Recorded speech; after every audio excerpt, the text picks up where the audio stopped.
Hello, everybody in Facebook Live. I apologize for the issue that we had with the technical side of things. We had to go from YouTube, who wasn't totally and completely sure I wasn't a terrorist, over to Facebook, who is pretty sure I have absolutely no idea what I'm doing. And fortunately, I had Travis helping me out and make sure that it all happened. So my hope is that everybody's going to be able to make their way over in the next minute or two from the YouTube deal to this Facebook thing, and that you'll be able to see my screen throughout. I mentioned before it doesn't look like we're going to be able to figure it out so that you can see my face, but that's okay because probably be a better presentation if you can't. If you're wondering what I look like, just sort of think of like a little bit more handsome Brad Pitt, and that should do it for you. My understanding is that we have a lot of professionals inside of the field who are joining us, as well as law enforcement. And first and foremost, let me thank you guys all for what you do. For those of you on the front lines of enforcing our laws, if it weren't for your intervention 25 years ago, I don't think I'd be alive today. Because when my addiction spiraled out of control, it was a couple of interactions, well, lots of interactions with some compassionate and helpful members of law enforcement that really helped quite a bit. And for those of you on the front line inside of chemical dependency treatment, you guys are my people. I know the world you're working in, and I understand what that day to day looks like. So I'm really glad that you're here. I'm gonna see if, and hopefully, Karen, you're listening, and you can text me because it seems that we are unable to have the chat function, or at least a chat function that I can see.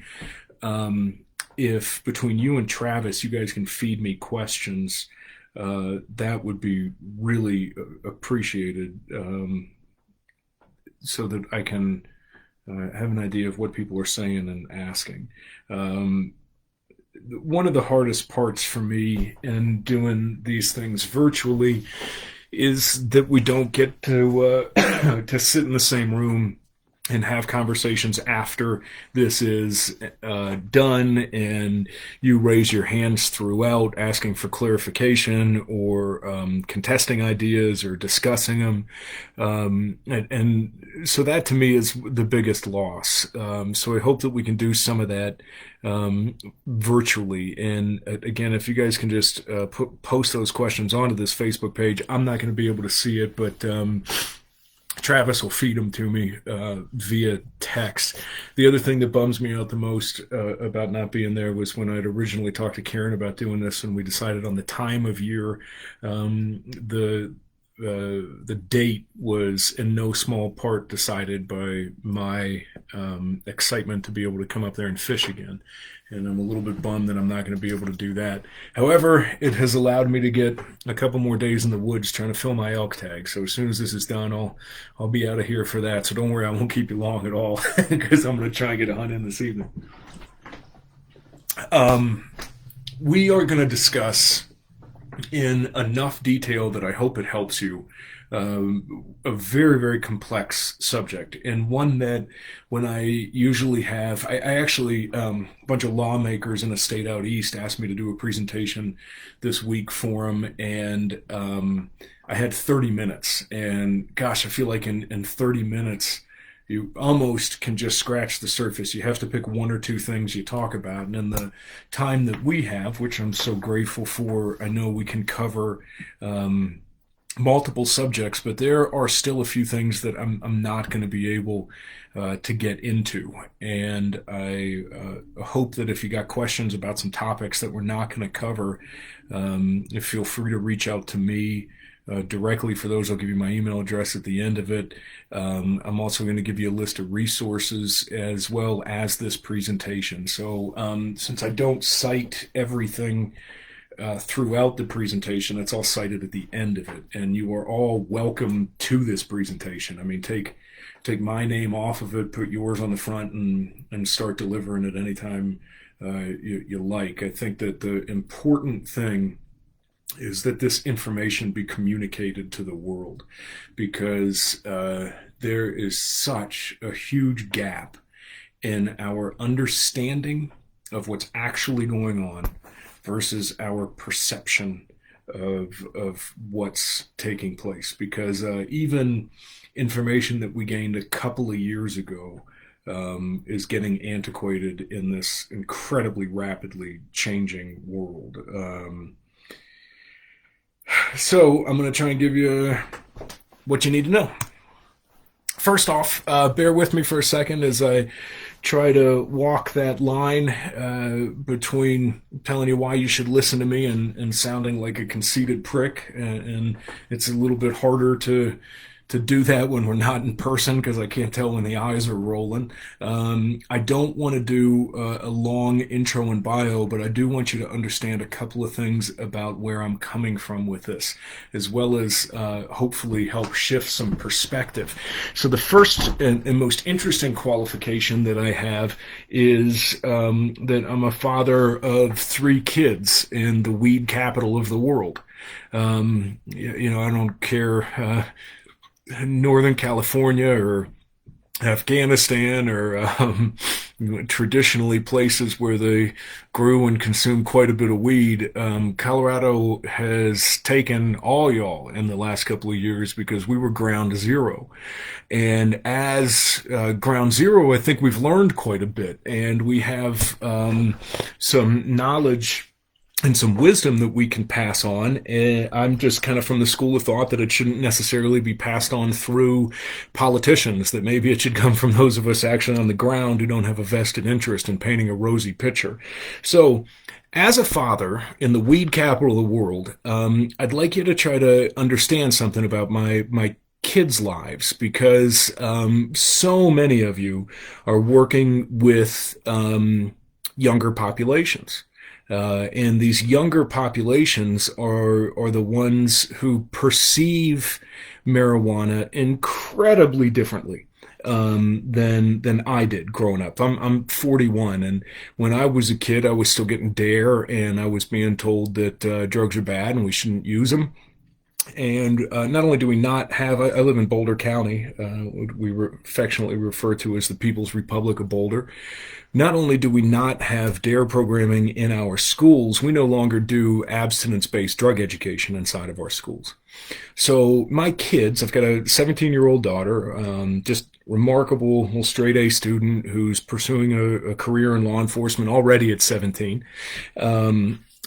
For her, since Colorado opened up recreational sales in 2014 and we voted in 2012, really we've had this like onslaught of messaging about weed being the answer for just about everything, from budgetary woes to male pattern baldness, sort of everything in between. Since she was 9, she's been inundated with this messaging about it being benign and really just medicine central to so many people's recoveries and such a vital part of society. And fortunately, because the home that she's grown up in, she hasn't shared those viewpoints, but my goodness, has her peer group taken this viewpoint on. So she is really an odd one out for not consuming. And in fact, I've got to deal with all 3 of my kids that if they make it through high school and they never drink, never use tobacco, or never do drugs, I'll take them on a trip anywhere in the world they want. And I figure it's cheaper than rehab, so why not? And she's honed in on that. And she's also loves being a little bit different. But for her, she exists in a world where vaping THC inside of class is just totally the norm. And going to her online classes now, a lot of the kids are vaping THC and smoking weed online, and it's a funny little game, and they're getting away with it because they're not in school, so they can have a lot happen. But she's the entire time she's been in junior high and high school, she's been with a cohort of kids who really don't see any issue with it. Now, my 15-year-old. Take that plus 2 years. His crew was in elementary school when all of this happened. And so they have not grown up in a world where there were negative messages around THC consumption for kids, and it's played out kind of just how you would expect it to inside of that world. And my 11-year-old, who I think is maybe the most interesting case study in it, he really has no memory at all of a world that didn't have commercial and highly advertised and publicized marijuana sales. And so I think for a lot of us who are trying to understand this world and work in it, and we're thinking, my goodness, why aren't we on the same page as these young people? It's because we grew up in a completely and totally different environment than they did. They've grown up in this world where it is just the norm, and there's multiple ways to affirm that it's the norm, be that on Facebook or Instagram or in their music and videos and everything that they do. It has become normalized. So I think that's incredibly important for us to remember, especially those of you who are my fellow professionals inside of treatment for mental health and chemical dependency, that we can't rely on and try to deliver the same messages that were delivered to us because they've just grown up differently. Another big influencer, and don't worry, I won't take that much time on the rest of these. I'll skip through them. I just think that's important. But another big influencer is my own recovery. So I got sober June 15th of 1996 out in Washington, D.C. And I still do a lot of work inside of the recovery community, not the treatment community, but the recovery one. Inside of multiple 12-step groups, both Narcotics Anonymous and Alcoholics Anonymous. And I'll tell you, it's a different challenge for people in early recovery with the prevalence of weed today that there was before. It's different in multiple ways, and probably the biggest one is that we can smell it. And as more and more people are consuming more and more openly, I'm sure that all of you know that the biggest trigger that we have for our memory is our smell.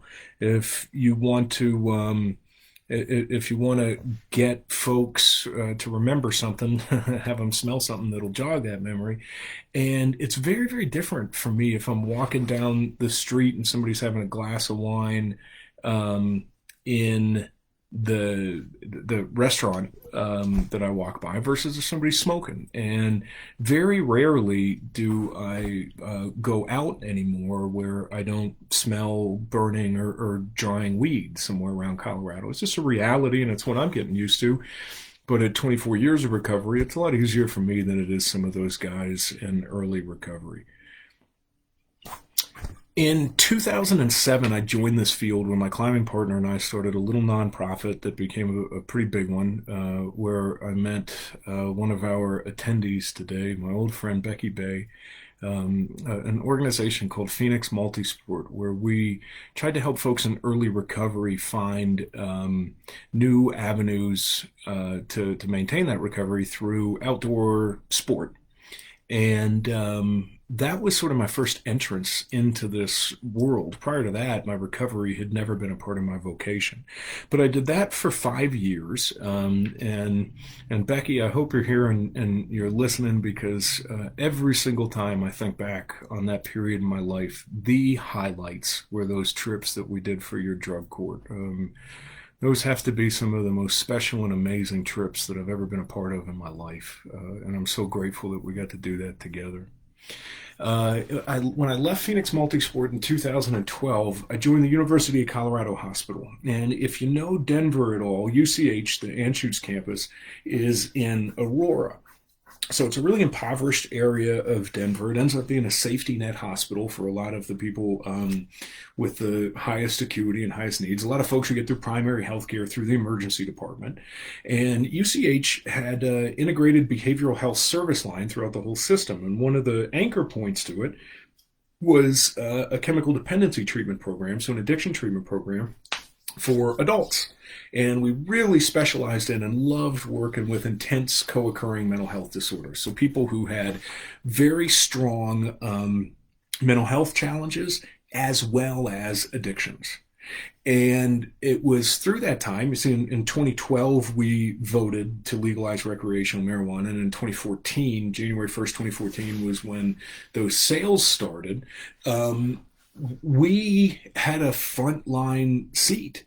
And that campus, in addition to being a safety net for the community, is also a major academic institution. It's a school of medicine, school of pharmacy, school of dentistry. So a lot of wonderful academic work came out of there.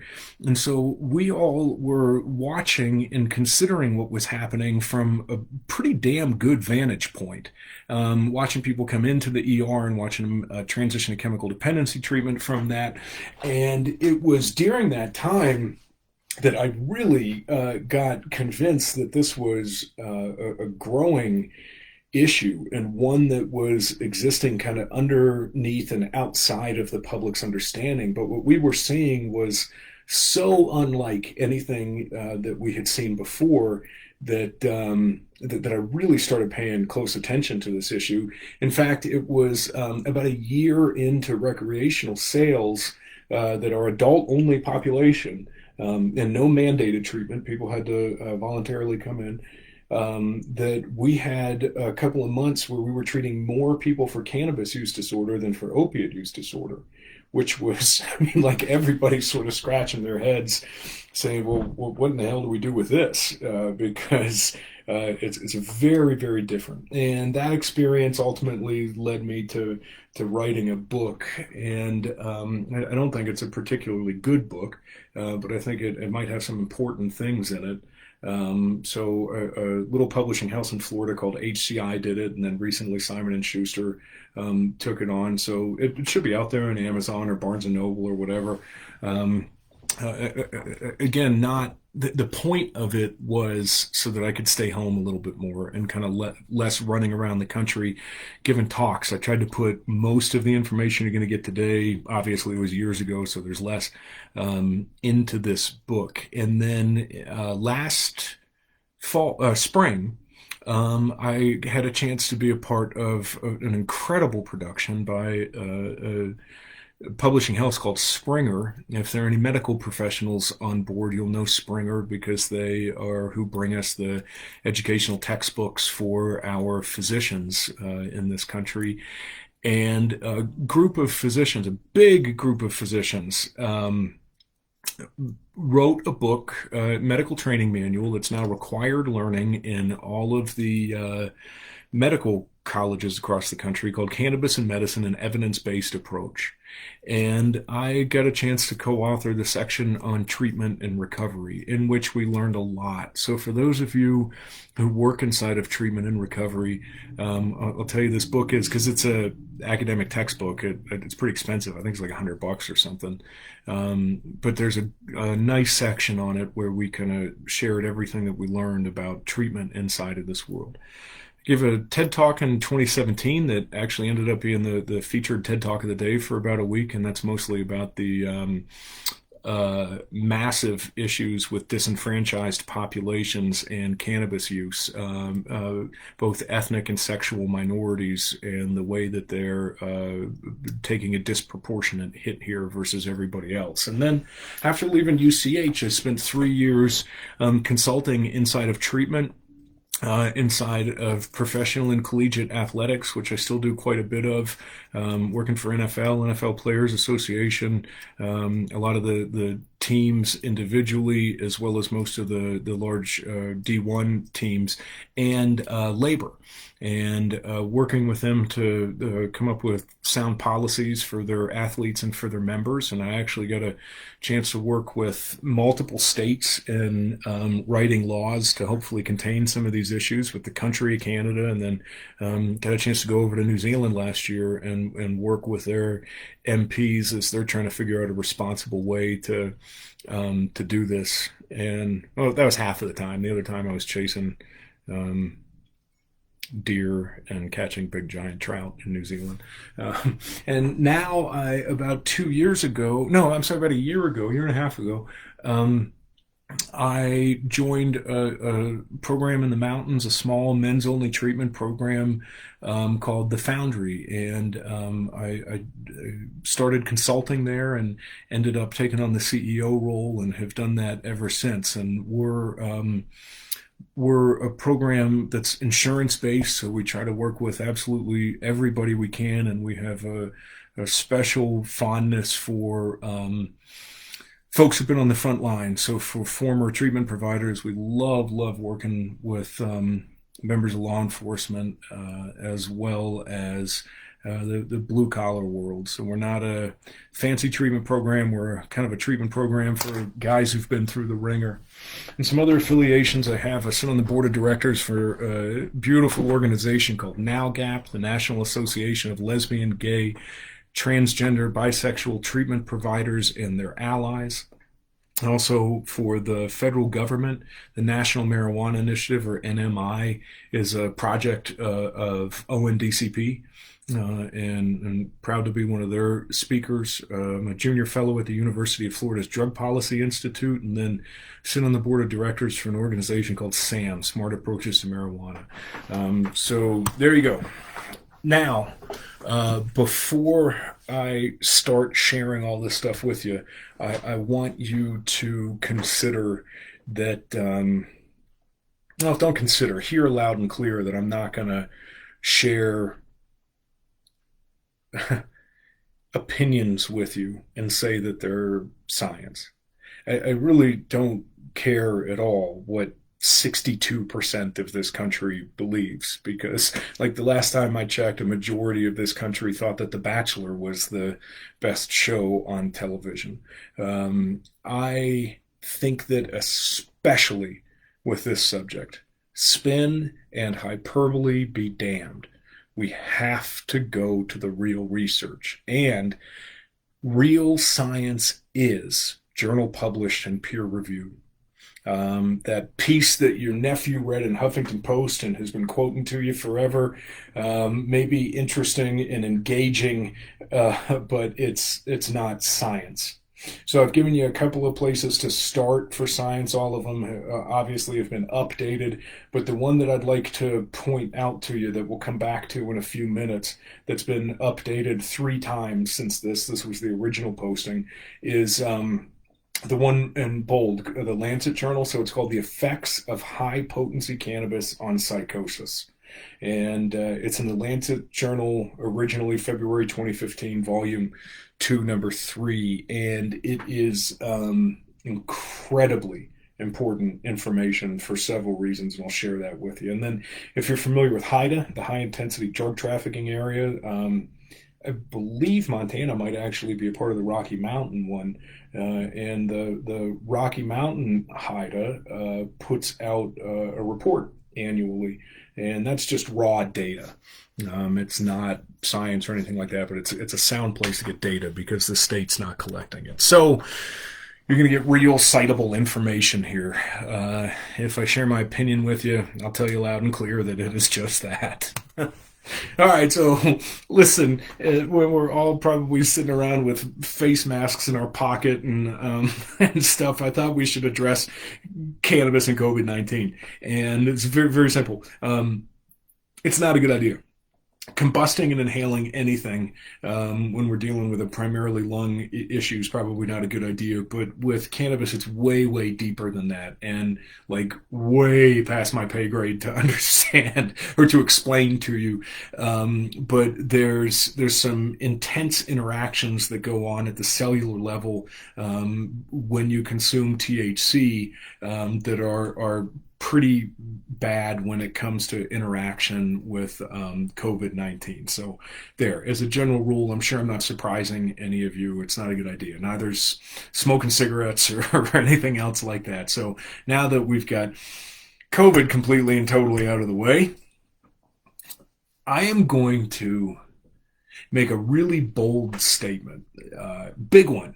And I hope that some of you are a little bit turned off by it, but that you don't tune out. I hope that you're turned off to be like, man, what the hell is this guy talking about? But not to shut off the screen, because we We think we know so much about this substance, and we just don't.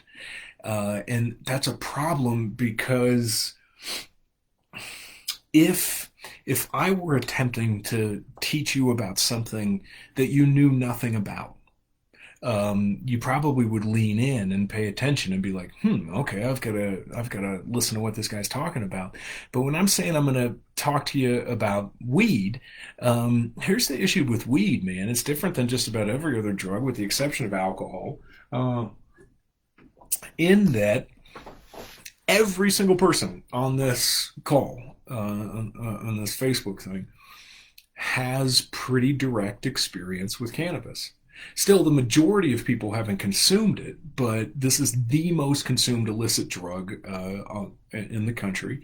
But even if you haven't consumed it yourself, probably depending on who you are and how old and everything, probably about a third of you have. But even if you haven't consumed it yourself, every one of you knows a guy. Like you've all got an uncle, or you've all heard your dad's stories, or you remember what your brother did in the 80s. Like everybody's got a reference point when it comes to cannabis. And the issue is that most of our reference points are a few years old. Like we can think back and to the stories that we heard about, dad listening to Joe Walsh and smoking a doobie, and what I got to tell you is that they're not applicable anymore. And so here's the big statement for you, that unless you have consumed a THC based product that was purchased commercially in the last couple of years, that your idea of what weed is so antiquated that it doesn't really matter a ton anymore. And again, that's the thing that I hope ruffles some feathers. And some of you guys are like, shit, you think I don't know about weed? I know about weed. I know you know about what weed was. But give me just 10 minutes to back that up. And I was, it's a fun little story. I was at the NFL Players Association a couple of years ago, and they asked me to give a talk to the executive body, to talk to them about this. I got to sit on their pain committee for a while. And when they came in, one of the attorneys came in, and he was a very, very large man, former player. And he said to D, the guy who runs it, he said, so what is this about? And D said, well, Mr. Cort's going to teach you about weed. And he laughed and he said, son, there's not a damn thing you can teach me about weed. And that was such a great example of, I think, how a lot of us come into this. Like, man, we've been around the block. We know a thing or two. And I'll tell you, we came up and shook my hand afterwards and apologized. We've been friends since. But it's the problem is that we think we know.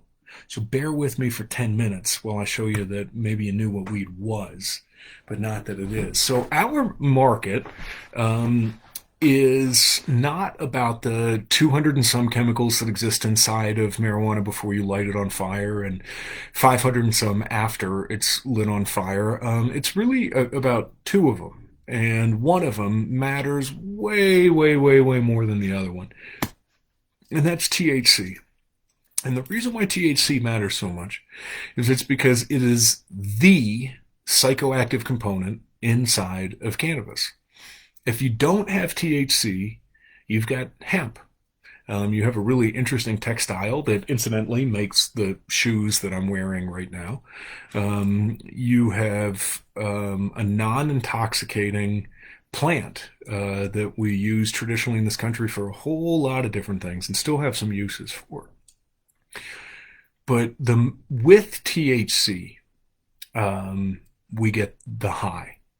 So as the market has sort of adapted to this and adapted to the reality that people want more THC, we've seen a steady increase inside of it. And that's why I like this dispensary so much. They weren't crazy about me taking pictures, but that's why I like this one, because they're just kind of frank about it. It's not like, hey, listen, we sell cannabis, or we sell, this is, Mama Cheryl's medicine from, it's like, listen, man, we sell THC. That's what we're doing. We're here to get you high.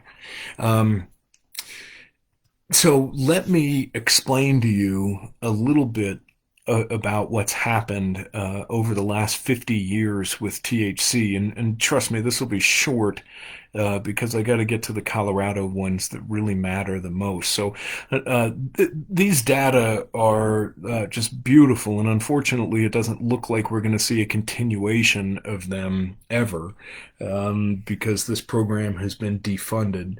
But from 1960 to the beginning of 2011, the University of Mississippi tracked representative samples of all of the confiscated marijuana from across the country, from all the states, and put together this beautiful data set. And so, what this shows us, and there really are three important things that I'd like you to take away from this, and I think that'll be helpful to you as you try to communicate this information. If you can see my cursor here, beginning in 1960, when we started to measure this, if we were to take this line and stretch it back into perpetuity, like forever ago, from wherever works for your belief system to when we came down from trees or came out of the ocean or walked out of the garden, whatever it was, that would always be the same. Because what naturally occurs inside of cannabis, and when everybody tells you it's natural, it's natural, it's natural, humankind's been interacting with it for millennium, what they're talking about is a plant that has somewhere between 0.2 and 0.5% THC. 0.2 and 0.5% THC.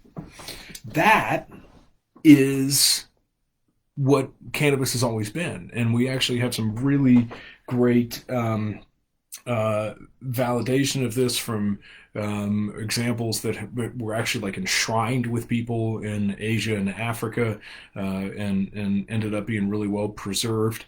We know that, and we know that in this country, that's how it originally came to us. Now, the other thing I'd like you to understand from this is looking at 1985, when we actually begin tracking CBD here in 1985, which I think the reason why we didn't for so long was we didn't really want to even acknowledge that there could be anything beneficial inside of the plant. And CBD, for the most part, and in a lot of occasions, is a pretty beneficial component. When we started tracking it, if we would have looked at this in 1960, we would have seen the same thing. That it has always occurred, and this is so important, at about a 1-to-1 ratio with THC. So you have always had about a 1-to-1 ratio THC and CBD. And the reason why this matters so much is that CBD has some incredible antipsychotic properties, as well as anticonvulsant, probably a few other things. It, for millennium, kept the THC in check. So at a 1-to-1 ratio, you cannot get high. It's a relaxing thing. It's a bring you down kind of a thing. It actually lowers heart rate and blood pressure a lot of the time. But it didn't get you high until we started to have a differential between the THC and the CBD. So the third thing I'd like you to understand from these numbers is, if you can see my cursor here, you'll see that it's funny, we could actually tell you what happened right around here to spike it. And then some of these other ones are more mysteries, but we know that in this country, we like to get high. And I mean, come on, man, this is a country that like supersizes its freaking Big Macs. And if one is good, two has got to be better. So it's not super surprising that we decided we were going to make stronger weed. And so what you see over the course of 50 years is increasingly stronger weed, because the gap between the THC and the CBD grows wider. So there you go, your three things. What naturally occurs inside of cannabis is 0.2 to 0.5% THC. CBD neutralizes the psychoactive components, and weed kept getting stronger for a lot of years inside of this country. Now, before I turn this slide, let me point two things out to you. That we're looking at 50 years at increments of 2.5. Okay? 50 years, increments of 2.5. This is Colorado. 6 years in increments of 5. And unfortunately, we will never have those data continued either because our state refuses to actually test. The blue is Colorado. The green was the national that we had. And so when I say that unless we've interacted with in the last couple of years, we're pretty clueless, what I mean to point out to you is how dramatically different the substance is today. In fact, I think we should probably change the vernacular. You'll notice that I use language like THC instead of saying cannabis and things, because when we go back here, hopefully you can see my cursor, this is cannabis. This is a really interesting plant. This is a plant. But what's happened over the last several years is that plant has become a drug. And this drug is interacting with the human brain and body in very, very different ways than it would have in years before. So I think it's super important that we understand what is being consumed today, and then what we know about what's being consumed today. So what I will put forth to you is that the difference that we just saw is that between good farming and good chemistry. When you go from having end users actually growing something in dirt outside to major corporations with being traded publicly in some cases, with boards of directors and investment portfolios, their emphasis is on the chemistry of it and is on making it as sellable as you possibly can get it. So that's the shift that happened, was the advent of a commercial market and the issues that came along with that. So before I go into the next section, Travis, hopefully you're still with me. And if I'm hearing some beeping coming through, and so I know that this is a way less than perfect way to do it, but I'm hoping that there might be a question or two that I could field at this point. Anything coming up at all, Travis?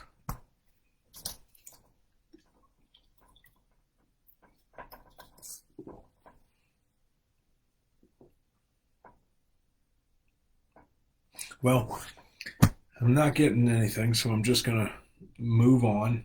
No questions, man? He's texting me now. Hang tight. So if we don't have any questions, I will move on to the next section. And don't worry, I'll give everybody a chance to take a bathroom break in a minute. Oh, no questions, but I did find out you guys are a member of HIDA, which I hope a lot of y'all know. Hopefully, just a quick fun story. If you know Tom Gorman, who's the director down here, Tom's been a friend for years and years and years. And on the night of the election, Tom asked me to go canvass with him. And while most of Colorado had already voted by mail, and that guy, with me in the car with him, it was just the two of us, drove around until the polls closed, handing out flyers, telling people why it was such a bad idea, and trying to convince Colorado not to do what we did. And God, I'll never forget that energy and that passion that guy brought to it. It's a hell of a good guy right there. All right, so listen, feel free to type in the questions. They'll get fed to me, and I'm going to go into this next section, and don't worry, we'll take a bathroom break in a couple of minutes. So before I get into all of the why, you need to understand something. And I know that all of my friends who work inside of chemical dependency, this will just be a review for you. One of my favorite things about doing training with law enforcement is kind of talking about the effective ways to deal with people who have substance use disorder or addiction, because a lot of the times it's just in the language and the way we work with them. Because man, the vast majority of who you men and women in uniform deal with are probably folks who have severe mental illness as well as chemical dependency issues. So let me make sure everybody understands this loud and clear first. The diagnosis of substance use disorder or addiction is not at all something that can be done subjectively. We can't like take a look at your playlist and see like how much Led Zeppelin you have on there and be like, oh my goodness, you're definitely an addict. Or see you pull into the parking lot in El Camino and be like, oh shit, that guy's definitely no good. That's an addict. The only way that you can diagnose this disease and have it have any sort of credit is by using these diagnostic criteria. So there are 11 of them. If an individual meets 2 or 3 criteria, it's indicated as a mild substance use disorder, 4 or 5, moderate, 6 and above, severe. And one of the interesting things about cannabis is we actually don't really recognize mild substance cannabis use disorder. It's not something that is too concerning inside of our world. There's actually been a bit written about it. So we don't worry about the person who meets 2 or 3 criteria. Although I think these criteria should be weighted, and if they were a certain 2 or 3, they should be a thing, but they're not weighted, and I'm not a doctor, so I get nothing to say about that. But a person who meets 4 or more of these criteria is somebody who has an addiction. And the reason why that is so important, I think, is going to be evidenced very soon. I'm not going to take the time to go through all of these. I hope I actually keep this a copy of these criteria posted in my office because I think that they're so important just to stay familiar with. So maybe just Google this. It's the DSM, the manual that they use to give you all this information. DSM-5 substance use disorder criteria. Nice thing to have around. So in the DSM-5, which I believe is 3 years old now, for the first time ever, they spelled out objective diagnostic criteria for cannabis withdrawal. Right. Cannabis withdrawal. Listen, I hate that I can't see you right now. I don't care if you're crushing candy or playing Call of Duty or vaping. Hopefully it's not THC, playing grab ass, whatever you're doing. Stop doing it for a second and pay attention to this, because if I could tell the world one thing, it would be that the weed has changed so dramatically today that we now have objective criteria for physical withdrawal. And when this started to show up, the medical profession was pretty baffled by it. Because like traditionally withdrawal from cannabis, you can't see my air quotes, but like withdrawal from cannabis was like, wow, I'm eating a whole lot less Cheetos and I've discovered that Yanni's music actually sucks. It's not very good. That was like withdrawal from cannabis. Incidentally, I've been to 3 Yanni concerts, one of them sober. The last Yanni concert I ever went to was a sober one because I was like, man, what in the hell was I doing before this? Cannabis withdrawal has just come about in the last 4 years. And it's something that we are learning more about every year, but still have a huge gap in our knowledge on. For example, we don't have any pharmacologic interventions for it. So, like we have drugs for most detoxes that people experience, we don't have one for cannabis. The best we can do is intravenous hydration, and a lot of the times they'll need to have short-term antipsychotics because they'll be in a state of psychosis. But we don't have drugs to help with that withdrawal. It also lasts way longer than people think it does, and it has a weird resurgence, particularly strong in women. But somewhere between days 12 and days 14, a lot of the times you see a pretty nasty resurgence of withdrawal symptoms, which can be a big issue for some folks. So, don't worry, we're not going down too much of a rabbit trail. I'll show you why in just a second. Cannabis can be addictive. Cannabis can be so addictive that you can have to physically withdraw from it today. So let's talk about the economics for just a second. Don't worry, not a rabbit trail. Be right back to that point. When we opened retail sales in 2014, there were fewer than 300 licensed facilities in the state of Colorado. By the time we got to 2017, that number had multiplied by a factor of 4 to 1,190. And last year, the last year that we have data for, in 2019, Colorado had gone from 300 to 2,709 in the course of 5 years. So the question is, how can Colorado support this amount of retail? And the answer to it is very simple. It can support this amount of retail because we have a consumer base for it. I know because I pass 2 dispensaries every single way, every day on my way home, and their parking lot's always full. So the only reason we can continue this growth is because we have a market for it. So the market obviously has had to grow with the industry growing, because if the market didn't grow, the industry couldn't grow. So how does this growth continue? And I'll tell you that there are only 2 ways. Again, economics 101. There are only 2 ways that you can grow this market. The first is that you convert current users to more frequent users. And the second is that you capture new users. It really is that simple. So now, understanding that, we ask ourselves why that old 80-20 rule matters so much. And the 80-20 rule, those of you in treatment and prevention know well that about 80% of the booze in this country is consumed by about 20% of the consumers. That to the alcohol industry, my wife and her couple of margaritas every month are of no concern. However, the guy who discovered Mad Dog 2020 when he was 12 years old, that's me, I was a prize. I fooled him though when I quit. It is the problemed user that drives that market. Same with tobacco. In Colorado, the last year we have data for, which unfortunately is 2017, we see that 84% of the THC in Colorado is being consumed by 20% of the consumers. So let's go back to this.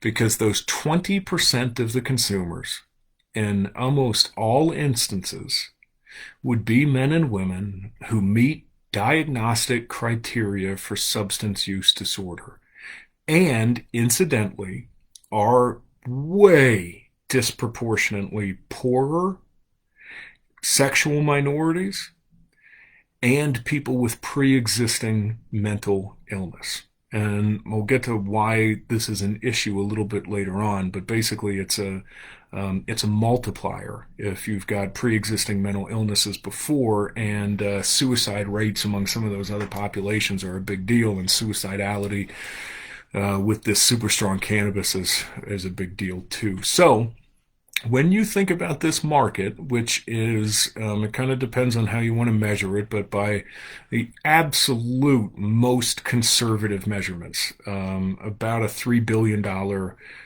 industry here in Colorado, and nationwide we think that will probably be past $20 billion by the end of the year. There's big giant business behind this. And with big business comes super smart people with MBAs who have lots of money and who are interested in making lots of money. And they know damn well that 84% of their product is being consumed by 20% of the consumers. If I know that, they knew it years before I did. So who are these consumers?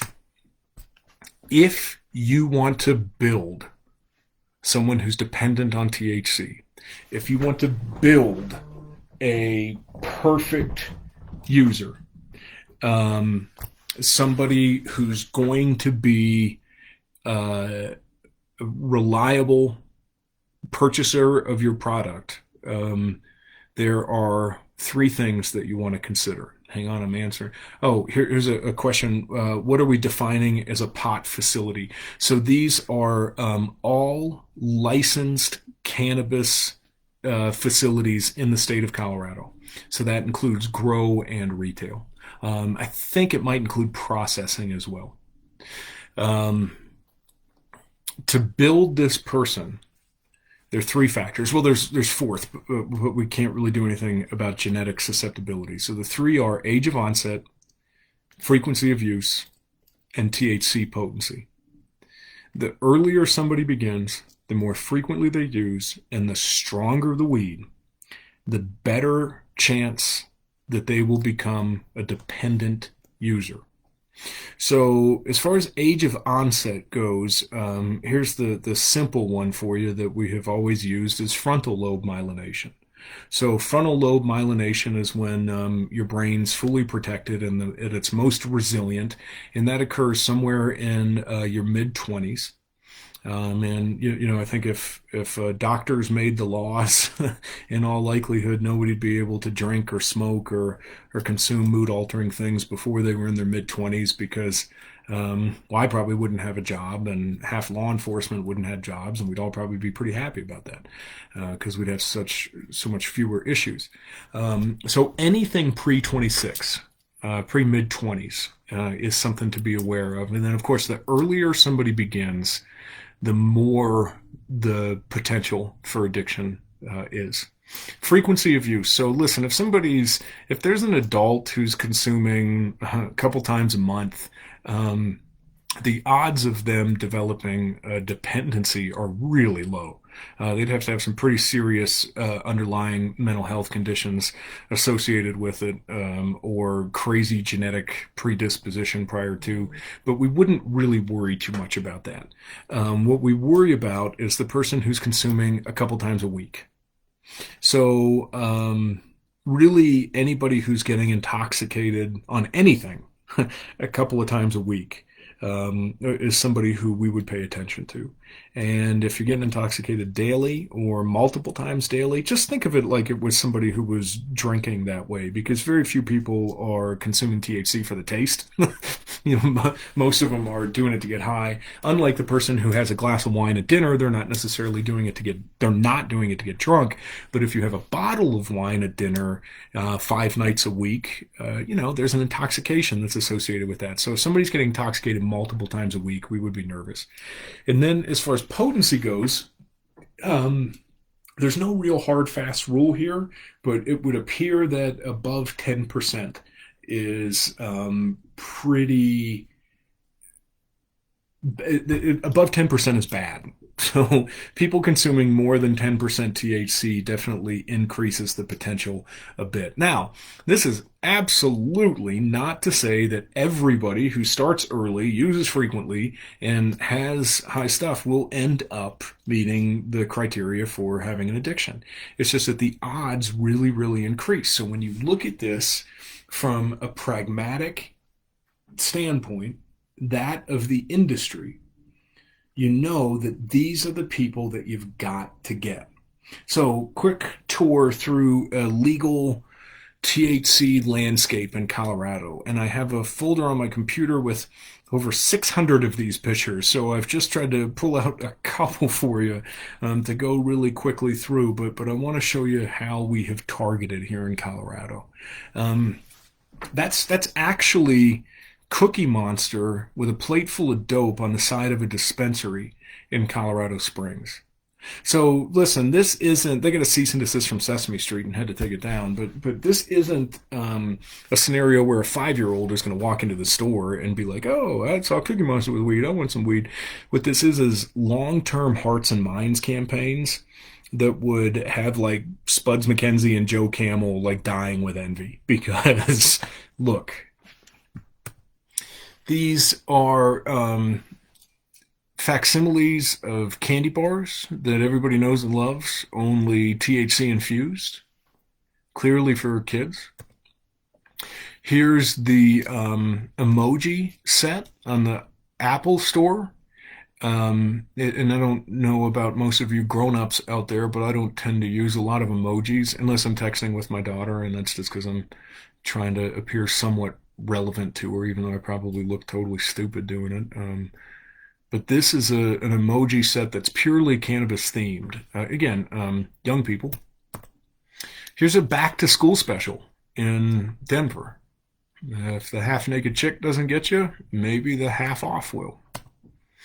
This was, so I live in an open enrollment county in Boulder County, and this was the Boulder Daily Camera a couple of years ago, where the open house dates, they actually give this out to all of the sixth graders and eighth graders in the county, this section of the Daily Camera, because, it tells them which schools have, the best band or whatever, so we can go and check them out.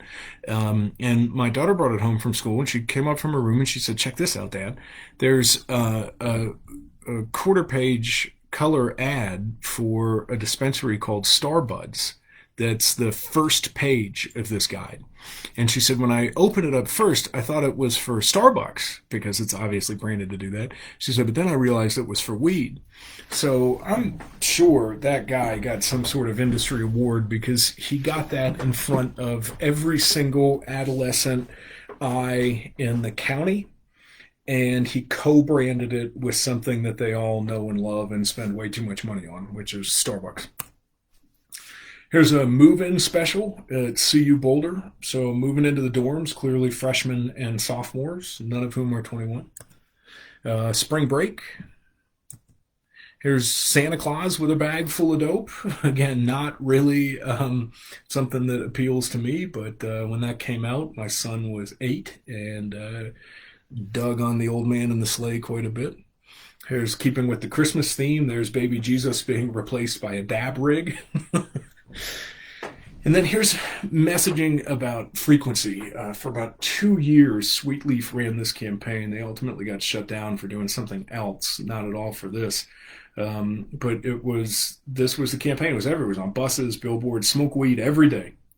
And listen, I don't care how myelinated your frontal lobe is and how mature and responsible you are, because I really don't care about casual adult use at all, at all.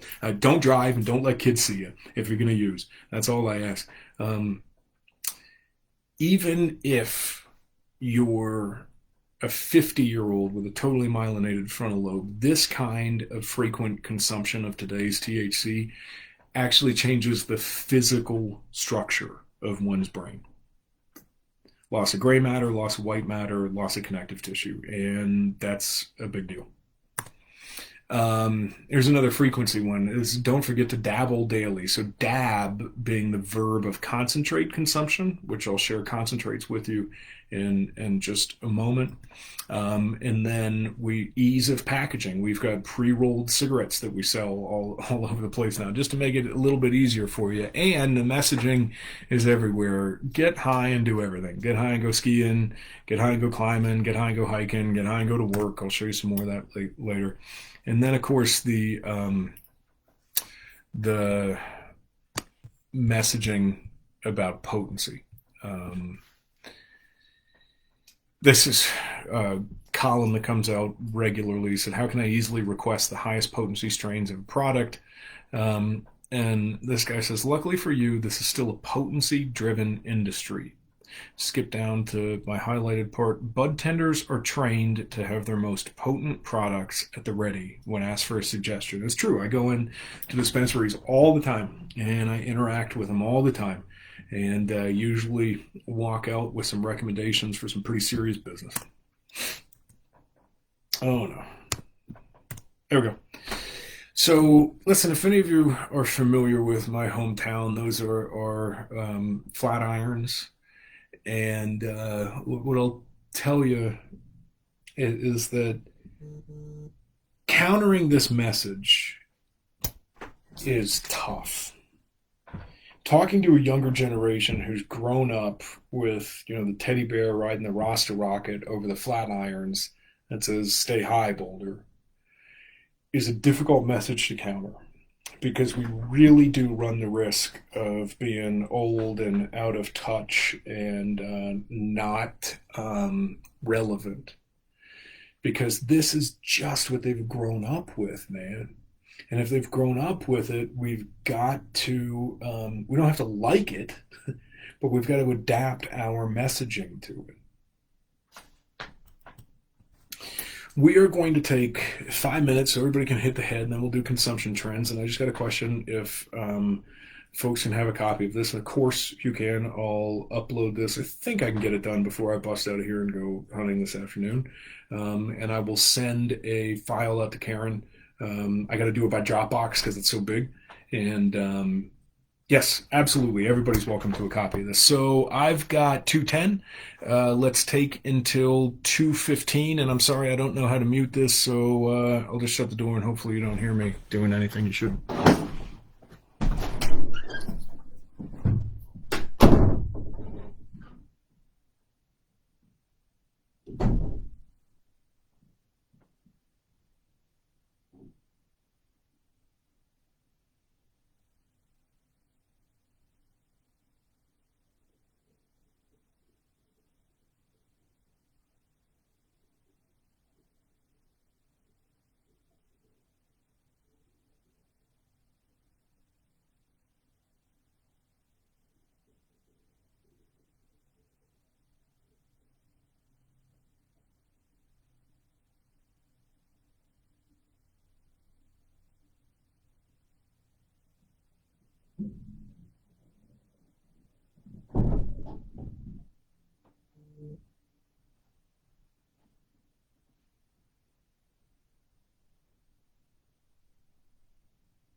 Okay, I'm back.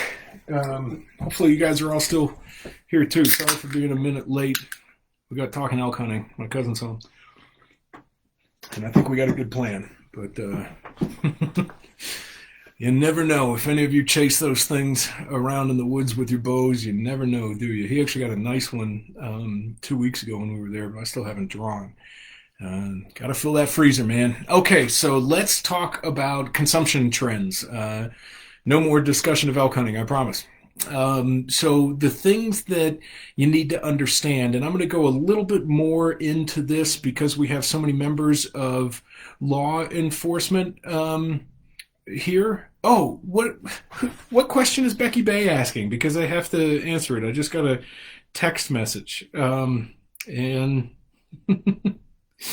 she's a really dear friend. And Becky, we got to connect after this. Wait until I get back from the woods, but we got to connect because I got to hear what you're up to. And hopefully, you got that phone call that I sent your way a couple of months ago.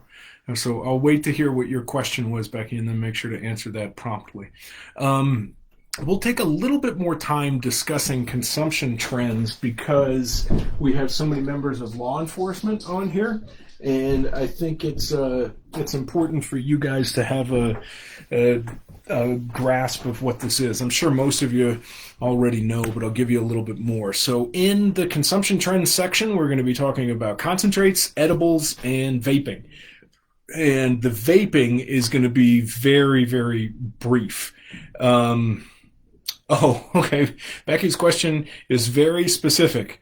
How do we combat legalization as outlined in the current proposed initiative? And Becky, I'm going to apologize a little bit for my ignorance of the specifics of what's going on with how that's written. I've seen a summary of the proposed law, but I haven't actually seen it. And I'll tell you, this is kind of just like anything else. If you feel strongly about something that's being proposed and discussed politically, then get involved politically. I think that your ability as people in the state and as respected community members in the state to be heard, don't underestimate that voice that you've got. And yes, we'll give you some resources at the end for sure. Another question that we have is, given all of the positive messaging around marijuana as a cure-all medical prescription, I'd love to hear how you counter those arguments. And I will give you a few of those towards the end here for sure.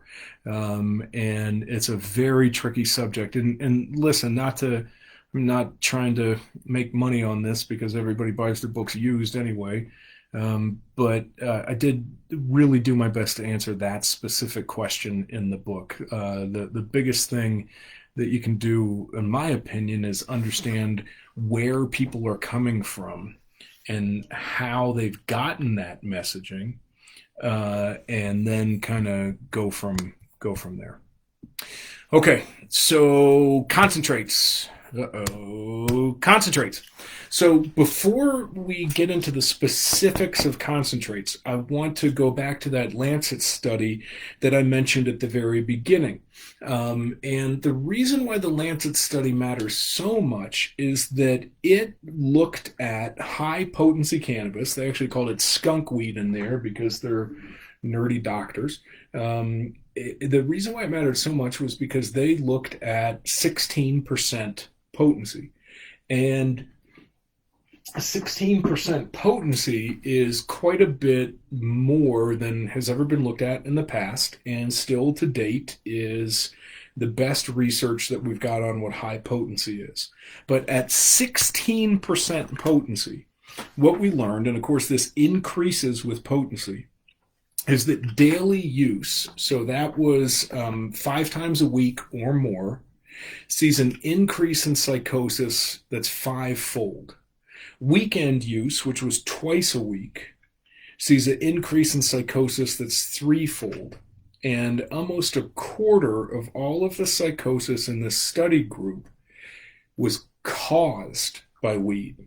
So if you pay attention to mental illness and substance use, there's kind of this age-old causation correlation question. Do mentally ill people get high because they're mentally ill, or does getting high lead to mental illness? And it's one of these things that unfortunately we won't ever be able to answer absolutely.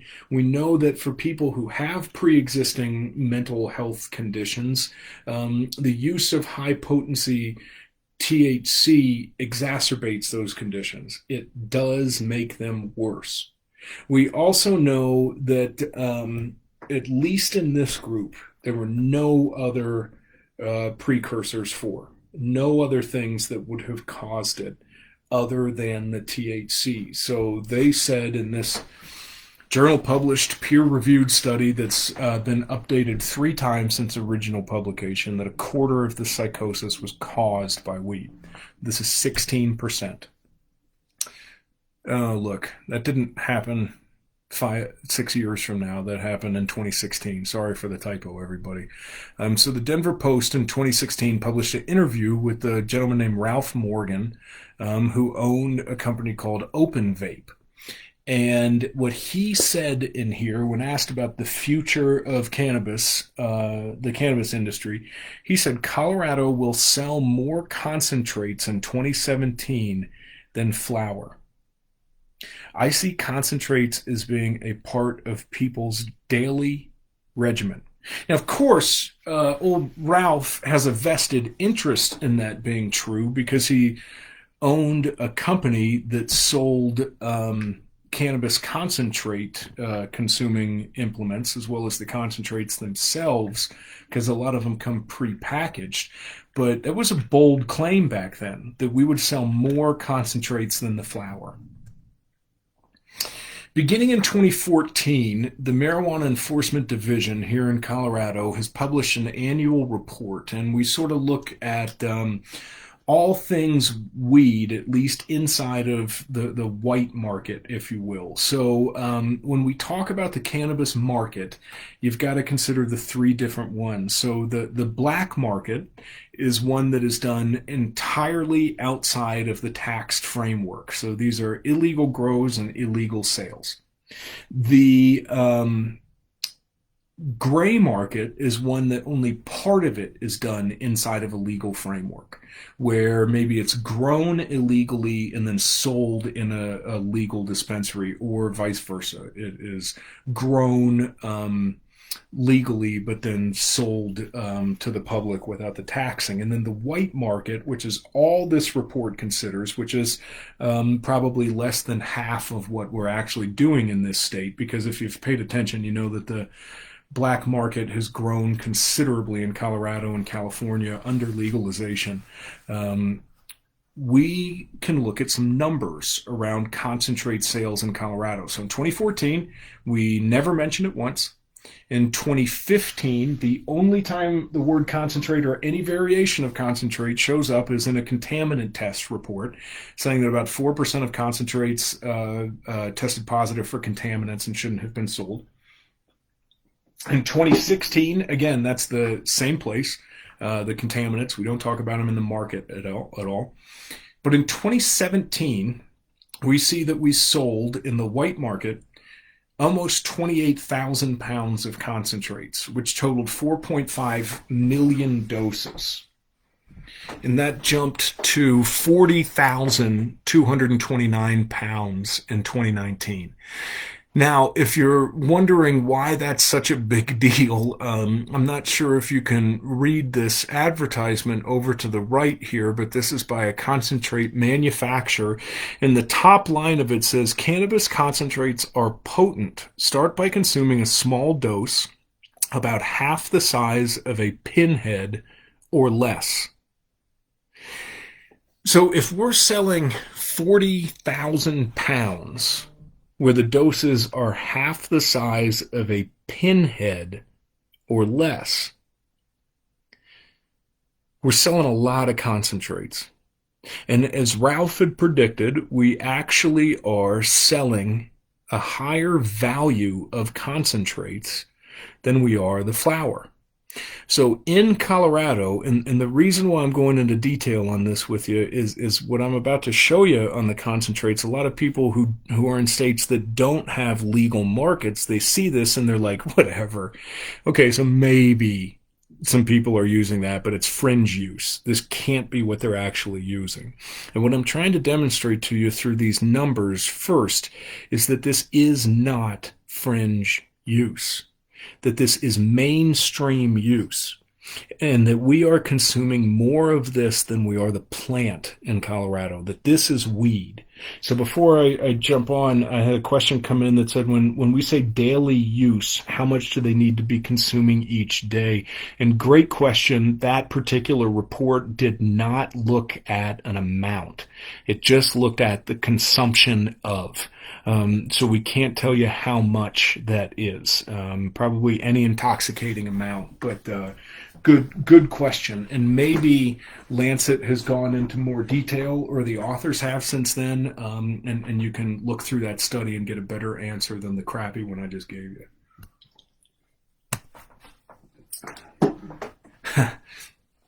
Listen to this. Crack is whack. Crack kills. Say no to crack. Sound familiar? Well, kids, I'm here to tell you that not all crack is bad. Some crack is actually really, really good. When I called and complained about this to the editor, who I know, he said, "Come on, Ben, it's just tongue-in-cheek. We're playing around. It doesn't really mean anything." And it's okay. Well, actually, you like literally, and literally being used correctly here, say, "Well, kids, I'm here to tell you not all crack is bad," because we're talking about crack weed.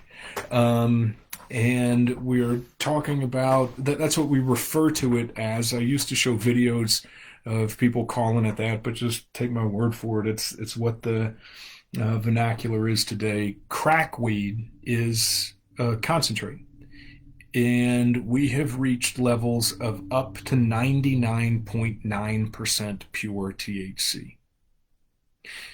In a matter of a couple of years, we've gone from the greatest weed on the planet being low 20% to 99%. And from us having an understanding of what weed is at the 10 to 12% THC level, to trying to quick scramble and understand this high where we've only gotten as far as 16. Travis just asked me to let everybody know that a link to your certificate of attendance, which you can use for CEUs and post credits, is in the chat box. So please take a look at that. And if you have questions, I think you can post them in the chat box, and Travis will keep an eye on them. So here's how we consume concentrates. Far and away, the most popular method is in vape. We vape them. So since a lot of these things we really want to see get to about 700 degrees to vaporize optimally, you'll see that it's got a ceramic tip and it's really built for high heat. Another way that we'll do it, this is advertised as an aromatherapy kit. Whereas it's actually like an e-nail kit that you would use to vape things. You can always go with the classic glass pipe rig. Somebody who grew up in DC in the mid-90s, rigs that look like this work for a very different substance. But as you'll see in a moment, we're not talking about a green organic material anymore here. And then we have these neat little pocket e-nails. So these are basically one hitters that heat up super quickly, and you just dump it onto the superheated needle. So what I'm going to do, because we have time, is I'm going to show you very briefly, and you'll have to bear with me as I skip around in this video a little bit, essentially how these things are made. So we'll play the sound with it a little bit, and then I'll talk over him a little bit as well. Hey, yo, what's up, everybody? It's Kai Love coming back at you from behind the orange curtain. I figured what better way to start off the day than with a nice little dab.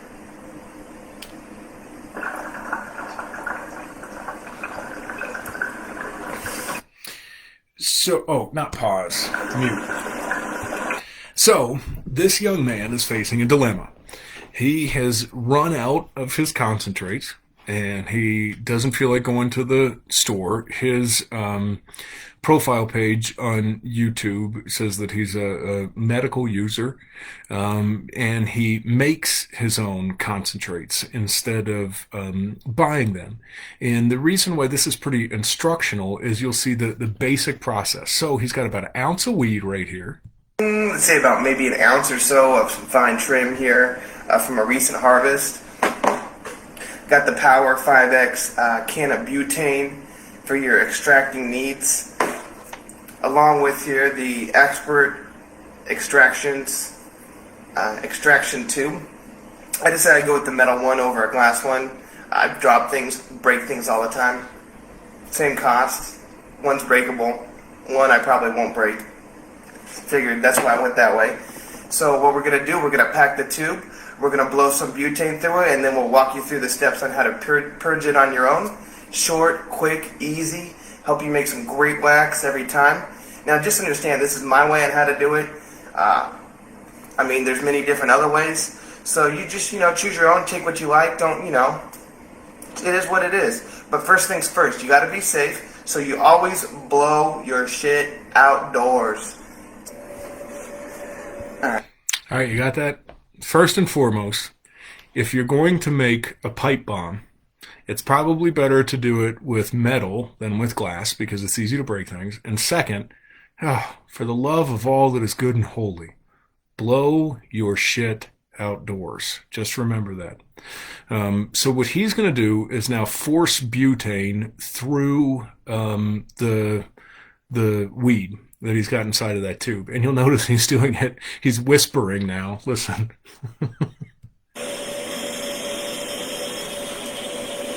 Well, he's not talking at the moment, but he's whispering, which leads me to believe he's in an apartment complex and he is remembering to blow his shit outdoors right next to his propane gas grill. But what he's doing is forcing the butane through the weed. And where we're going to end up is here. So what we've got here is a mixture of butane and THC because the butane strips the THC out of it. And there are plenty of other agents that do it. Propane is fine. Ethanol is fine. Everclear works pretty well, but butane definitely works the best. But here is a general rule. You might want to write this down because it could come in handy in life later on. You shouldn't smoke butane.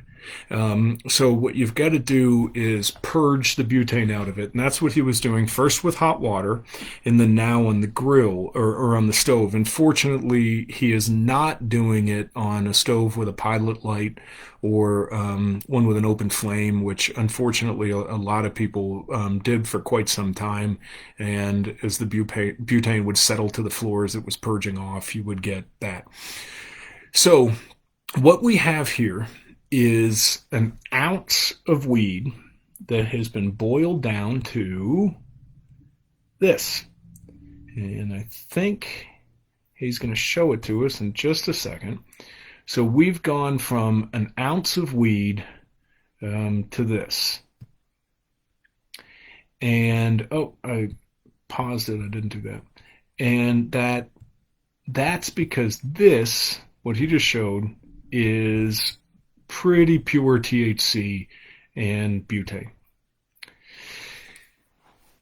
Other ways that you can make it are a closed loop extraction system, like I can buy in Boulder here for $2,000, and you'll see that it's beginner education. I don't have to have any experience to use this little thing. We also can use gravity essentially by pressing it out. And well, of course, this is much, much cleaner way to do it. You tend to extract quite a bit less because you're just getting the liquid and it's not quite as pure. Was that all of them? Yep, that was all of them. And then we end up with the result. There's what you're going to hear as you talk to people about concentrates, and Listen, I'm very firm about this one that I don't think that concentrates have a place in the world at all.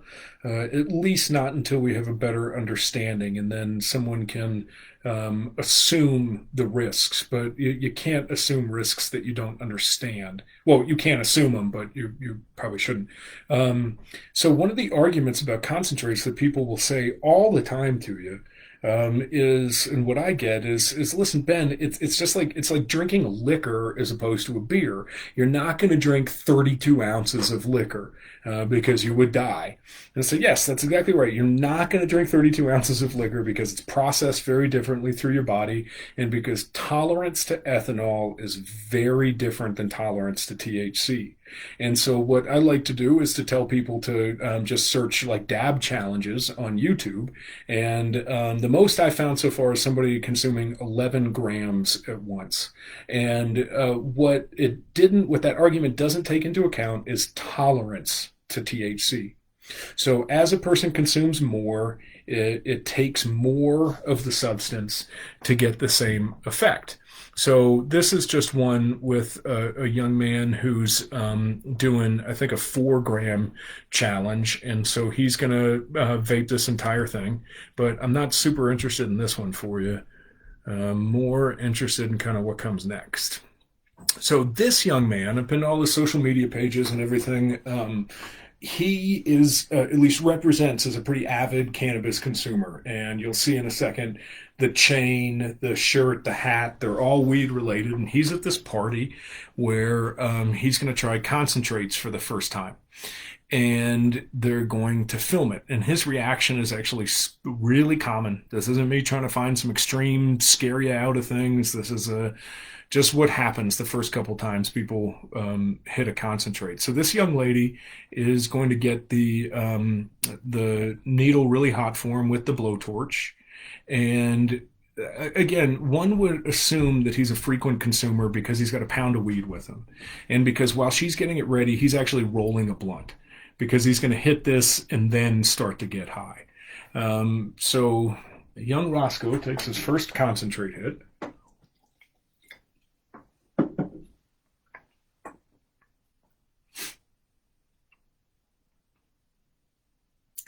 And he's out. And you really can find as many of these as you want to on YouTube. The reason why I like to show this one is that, so this is a surveillance video from inside of a dispensary. They're giving out free samples, which they're not allowed to do, but they are. And this is a big man. I mean, he's probably well over 200 pounds, and it hits him hard. So a lot of the times you've got a spotter with you when you first consume a concentrate, because unlike traditional cannabis, what happens is your blood pressure spikes, your heart rate increases, and What's a lot up, guys? of the times There's our weed there's here. falling over involved. So here's your homework assignment for the night. Check out this guy's YouTube channel. His name is Stoners Are Weed. And he's got a channel called Kill a Friend Day. Kill a Friend Day. And what he does in this channel is he gives frequent cannabis consumers their first concentrate hit, and he films it. And the reason why I keep after this guy's channel and subscribe to it and watch every video he posts is because there are some awesome examples of pretty extreme cases of psychosis and psychotic behavior and things associated with, and it's all done for laughs. So the first thing is, so that's him, the big guy who's smoking right now is the host of this. And what you'll notice here is he clears that tube like a champion. Like there's just nothing left in it, and goes back, finishes it off, and you see absolutely no change in affect. Here, listen to him talk. You don't hear anything. They actually don't know what they're doing. You just grab some rookie off the side of the street and go like, hey, come with me. Yeah. And he's quite new to dabbing, so it's kind of like a virgin lung. So you see his tolerance well on display here, because that's just how this works. And that's why concentrates are so awesome if you're in the industry, because people will keep consuming more and more and more of them. So he's going to give this guy his hit, and I want you to notice how little of this he actually ingests. It's total party foul stuff, the sort of thing get your ass kicked where I'm from. But he barely gets any of it in. And he's actually here. I'll let you hear him for a second.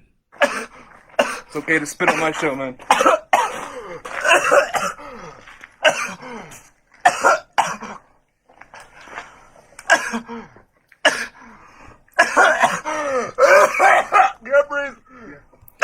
So there actually is, and I don't know if we're seeing a case of it or not, but it's pretty extreme reaction with the heaving and the not being able to breathe. He keeps saying, I can't breathe. There is absolutely anaphylaxis associated with THC.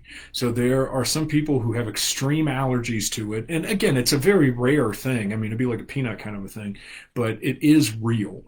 People who go into an anaphylactic state immediate post-consumption. But that's not why we're watching this one. We're watching this one for the behavior that we're about to see as he regains his breath and is able to interact with the world a little bit. You'll see him do some things that are really, really atypical of immediate post-cannabis consumption. You know, usually you think about somebody kind of laughing and sitting down and putting on some Pink Floyd. But this is a little bit more what it looks like today. And one of the things that I really love to tell law enforcement, well, here, I'll tell you in a second. So you see, this is what we would probably like describe as like obsessive tactile behavior, which is way more consistent with synthetic drugs, way more consistent with party drugs than it is with THC. And what I like to tell law enforcement is today, as more and more people are consuming, and they're consuming these harder, more intense substances, versions of THC, that you might do well to ask questions around THC consumption when you might have prior asked questions because you see behavior and, you know, instantly you're like, oh, that's, you know, MDMA. That's something that's synthetic and beating them up pretty hard. This is not what you would think when you would think about weed. So just maybe expand what you think the symptoms of intoxication from THC look like. Bringing me to my point that the problem we have, and back to that question about how do we combat the messaging, is that I think for so many of us who've been around for a minute, and we kind of want to hearken back to days of our youth, and well, when I was a kid and that Cypress Hill Black Sunday album came out, and what we're trying to do is talk to them about driving in like an old Model T, maybe going 30 miles an hour downhill, when they have grown up thinking about driving as, you know, ripping around in a Bugatti at 240. And so we're thinking to ourselves, we're like, God, why can't I reach these kids? Why can't I get through to them? I hope there's some South Park fans out there. Why can't I get through to them? And they're like, hold up, old man. You have any idea what you're talking about? You're not talking about weed. You're telling me about this thing that, here, I'll come back to those last slides in a second. You're telling me about this thing. Because when I was a kid and we went down to the 203, and if we found one nug that looked that big and beautiful inside of our bag, you know how happy we were? Because good God, look at that. This is weed. But today, it's just lost. It's not anymore. Today, it looks like butter and wax and shatter. This is the weed that's being consumed. And here's, I just added these last night, so here's a couple of definitions for you. Shatter, for a stronger and much more potent high, shatter is the way to go. It's more pure due to more filtrations of the product, subsequently removing many of the terpenes which make up the flavor and scent. Shatter is made from leftover resin cooled into glassy sheets, then broken up or shattered. Wax is produced using butane, which is a liquid gas, as a solvent to extract the main cannabinoids and terpenes from the cannabis buds and trimmings, producing a high THC. Live resin is when the plants are immediately flash frozen after being harvested in order to preserve the terpene profiles for maximum taste and smell. Sauce is a full spectrum extract. That means it uses all of the plant matter, fresh frozen, terp juice, and crystals. So these are all leading us to this. Those were all the precursors to a distillate. A distillate creates one of the most pure cannabis products on the market, distilling cannabinoids down to the molecular level and delivering higher THC contents. This actually, they distill to the submolecular level in that they are able to isolate the delta 9 THC. Not just the whole THC thing, but the delta 9 specifically. And if you know anything about weed, you know that's a little bit of an intense thing to do. So listen, today, this is weed. It's your shatters and your waxes. It's your East Coast alien. This, what we would probably call honey, is weed. And if you ever thought the day you'd see liquid weed, this is what they have grown up with understanding cannabis to be. It's live resin and it's shatter. It's this different form of live resin. I actually had to call a sponsee to find out what this thing even was at the beginning of it. This is used by reverse osmosis with water and ice. So this is actually a powder that a lot of the times you either put inside of, you make things called moon rocks and stuff. You can snort it if you want to, but typically it's just rolled up inside of joints or blunts to add a big punch to it. Here's Gorilla Glue and Bruce Banner. So these would all be substances that are created from certain strains. The strain called UK cheese and alien dog has led to this. And then here it is. This is sort of the apex of and where we've ended up recently. This is called a distillate. And if you're not familiar with it, you should be, because this is front and center inside of every dispensary. This is, buy an eighth, get a dab of distillate for free. This is on the counter in the dispensaries that I go into. And here's what it looks like before it's cooled. So if you can imagine the amount of scientific acumen it takes to refine a green organic material to this, I hope you'll understand the money behind this whole thing and the brains behind it. Because what they've done is made this weed. I don't know if you ever thought you would see the day when we would have a syringe filled with THC, but we do. There's a really nice example of a very pure shatter. Here's your honey oil. This particular dispensary actually was right next door to my son's. He did like karate or kung fu or something kind of a thing. And since they can't be close to anything that serves kids specifically, which this did, I called the city and complained.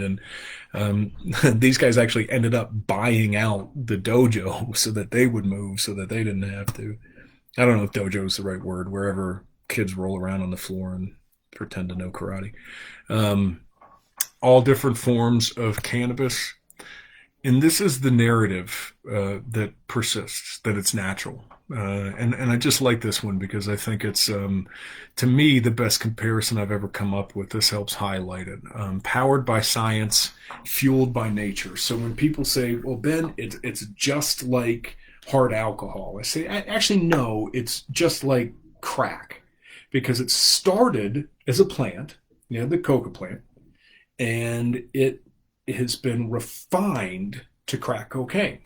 So it's the exact same thing. Even some of the processes are somewhat similar in the way that we do it. So it's not so much like harder forms of alcohol as it is harder forms of other drugs.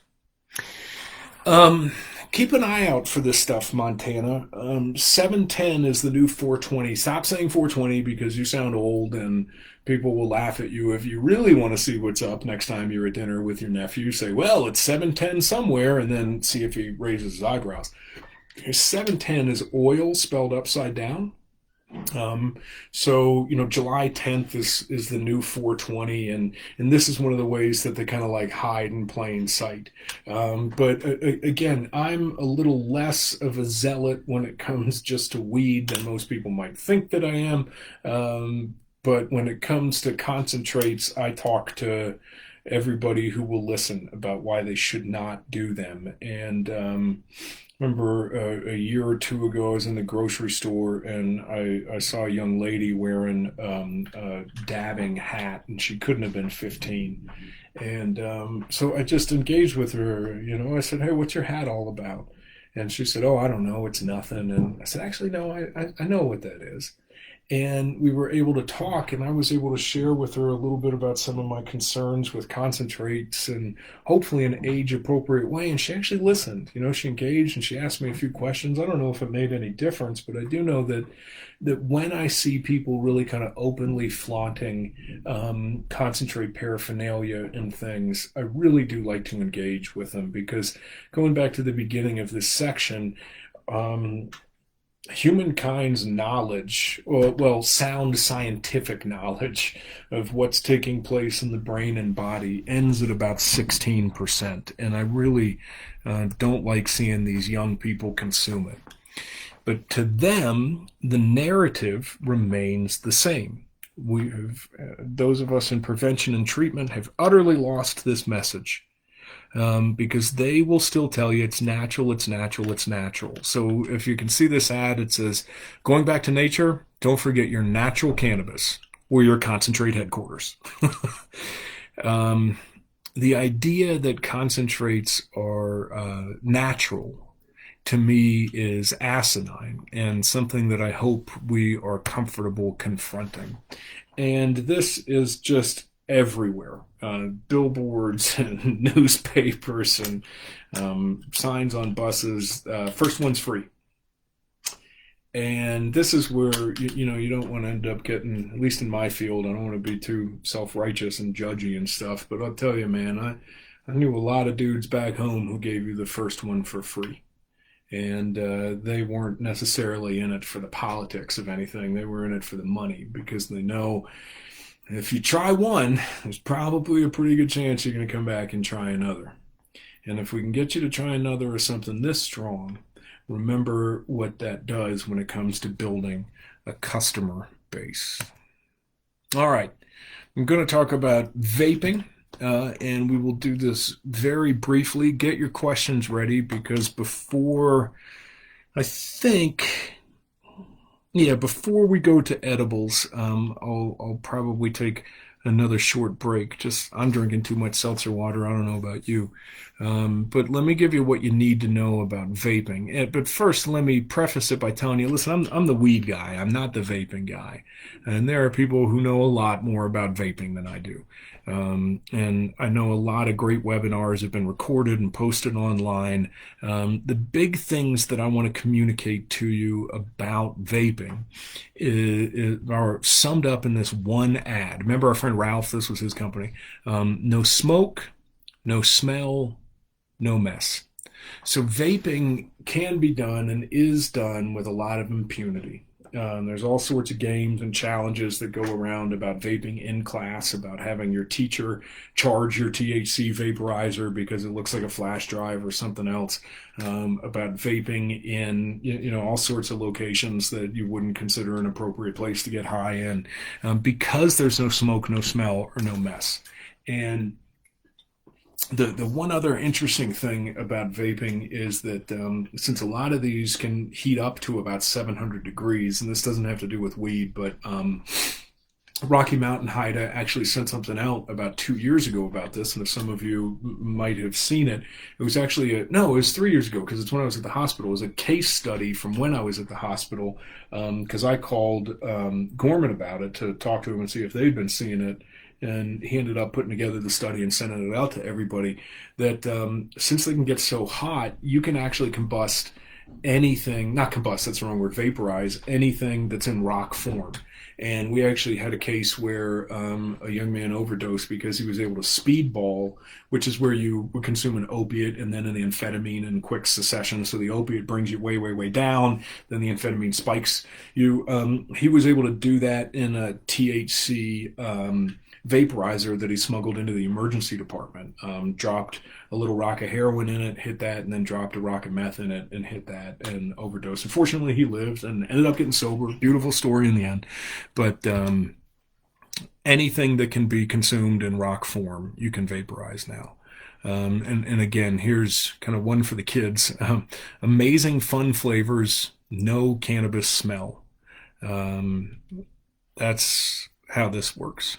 And then the hide in plain sight thing around these is pretty profound. So when we get to the edibles for our men and women in uniform here, I'll share a little bit more with you about maybe search tips and techniques. But here's one to consider for you too, is that just about anything can look like something else, even though it's a THC vaporizer.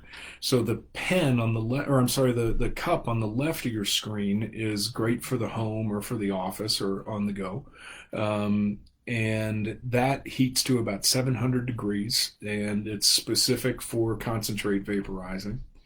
And the pen on the right is actually a functional pen. Somebody in a documentary I was taking part in once actually handed me one of those inside of a rehab program to have me sign a release for the documentary, which I thought was in poor taste, so I confiscated and destroyed it because they weren't allowed to have paraphernalia on the grounds.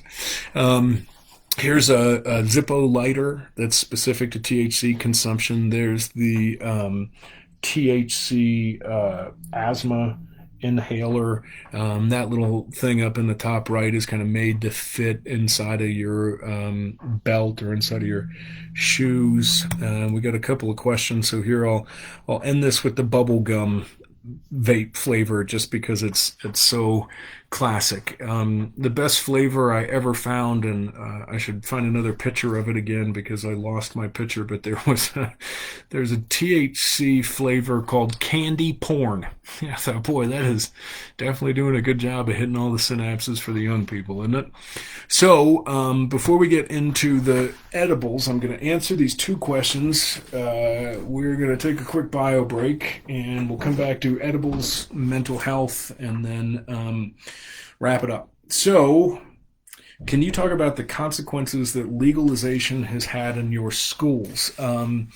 The Colorado School Resource Officers Association has written a bit about this, and they've got some nice papers that I'm sure are available on their website. I've been really honored to take part in two of their conferences to talk about this, and so I can tell you kind of academically, yeah, it's a really big problem. And kind of dovetailing into the next question, how it affects different demographics disproportionately, we have really big issues inside of the, like the poorer the school, the more intense the cannabis consumption is. And in Colorado, the poorer the school, typically the higher the percentage of ethnic minorities who attend there.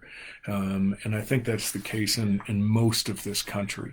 So what you find in schools is profound difference. Here's a fun little story for you. This was not last year, but the year before. My daughter, maybe it was it was 2 years ago. My daughter did a class. She was a freshman this year, and she did a class where they like went off site, and it was like a vocational thing, and she wanted to learn about industrial cooking and stuff.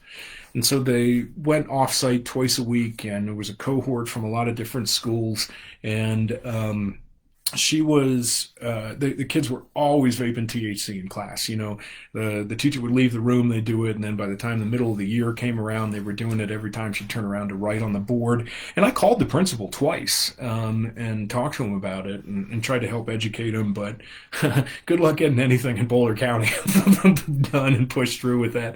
And so there was a day that my wife and I were actually hanging out, and she called us in the middle of the day, which is very rare. And we picked up, and she was just sobbing in tears, and she was in the bathroom.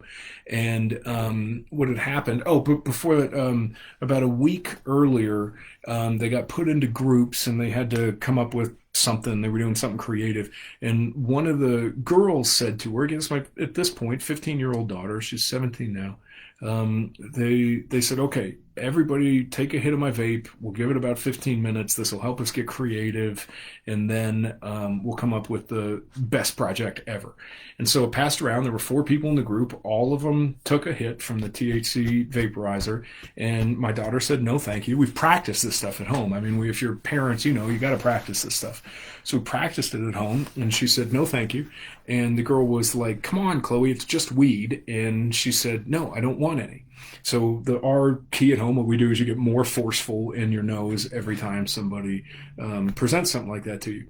And she goes, Chloe, don't worry, it's birthday cake flavored. I'm not making any of this up. This isn't hyperbole. This is an exact thing that happened to my daughter 2 years ago in school. And Chloe goes, no, I don't want any of it. And she goes, don't be such a little prissy bitch. Just take it.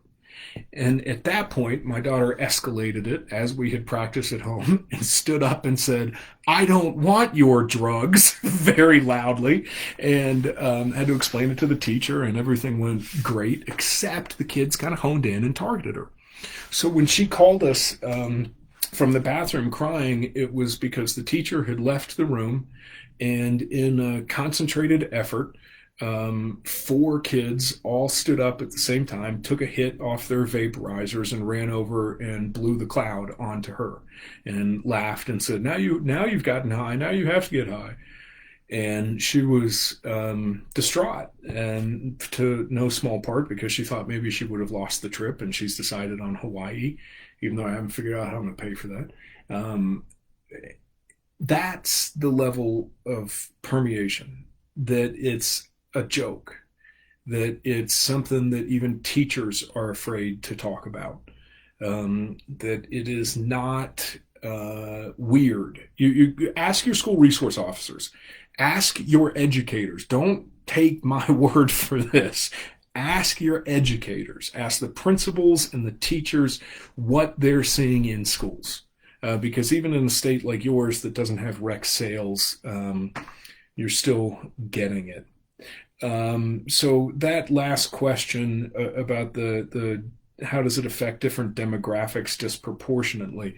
Well, considerably higher rates remain considerably higher rates of issues with law involvement for minority populations and the mentally ill, because they are the better consumers. And actually, this was something that I spent quite a bit of time on in that TED Talk. So if you don't mind me just kind of pushing to that, because I did it better justice there, take a look at that TED Talk. It's on TED.com, and it's called What Commercialization is Doing to Cannabis. And then I believe a member of our law enforcement community asked if the no smell applies to canines, and that is a hell of a good question that I have never been asked before, and I don't know the answer. I'm sorry. I would suggest contacting your fellow officers down here in Colorado through the Rocky Mountain HIDA, and seeing if they have any insight into that. But I know that we actually ended up having to retire most of our drug dogs when this happened, because and a lot of you guys in law enforcement know this story. You can't untrain a dog to smell something, and if they hone in on weed and they find something else, there's actually for a couple of years all of the big shipments that were being intercepted of other substances had a bag of weed with them, because then they could claim that the dog had honed in on the weed and it was an illegal search. And as you know, keeping some of this stuff admissible can be a really, really big deal, and a hell of a challenge sometimes too. So again, we're going to do just another top of the hour, 5 minutes sort of a thing. You please feel free to keep the questions coming, and you guys text them to me, and we'll come back at 3:11, and I'll try and answer some more questions, and then we'll do the last hour. See you in a minute.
Okay, I'm back.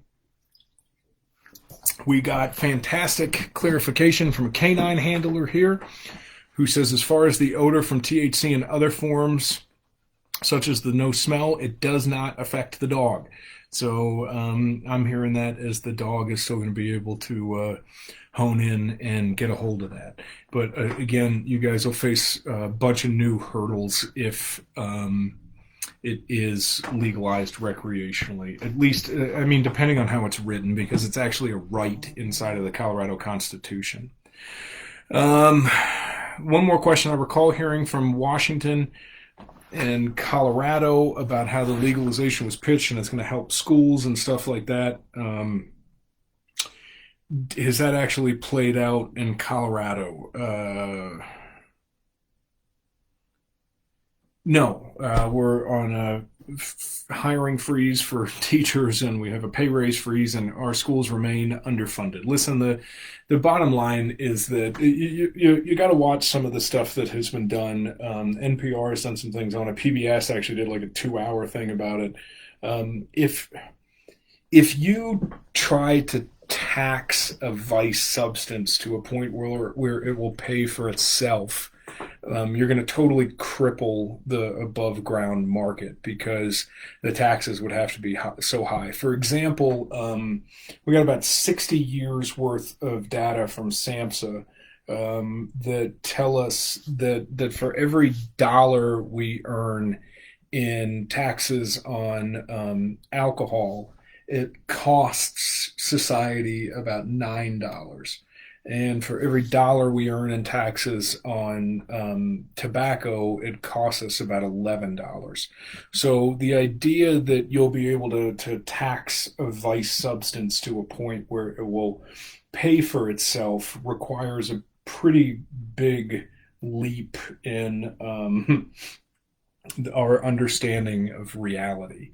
And the frustrating thing for me is then the argument people say, well, all of this money was going to the black market, all of it. The money's still going to the black market because it has gotten entrenched inside of all of this. But no, now the money is just going to corporations who are very good at and hell bent on getting people to consume more of their product. And so that's a better way to look at it.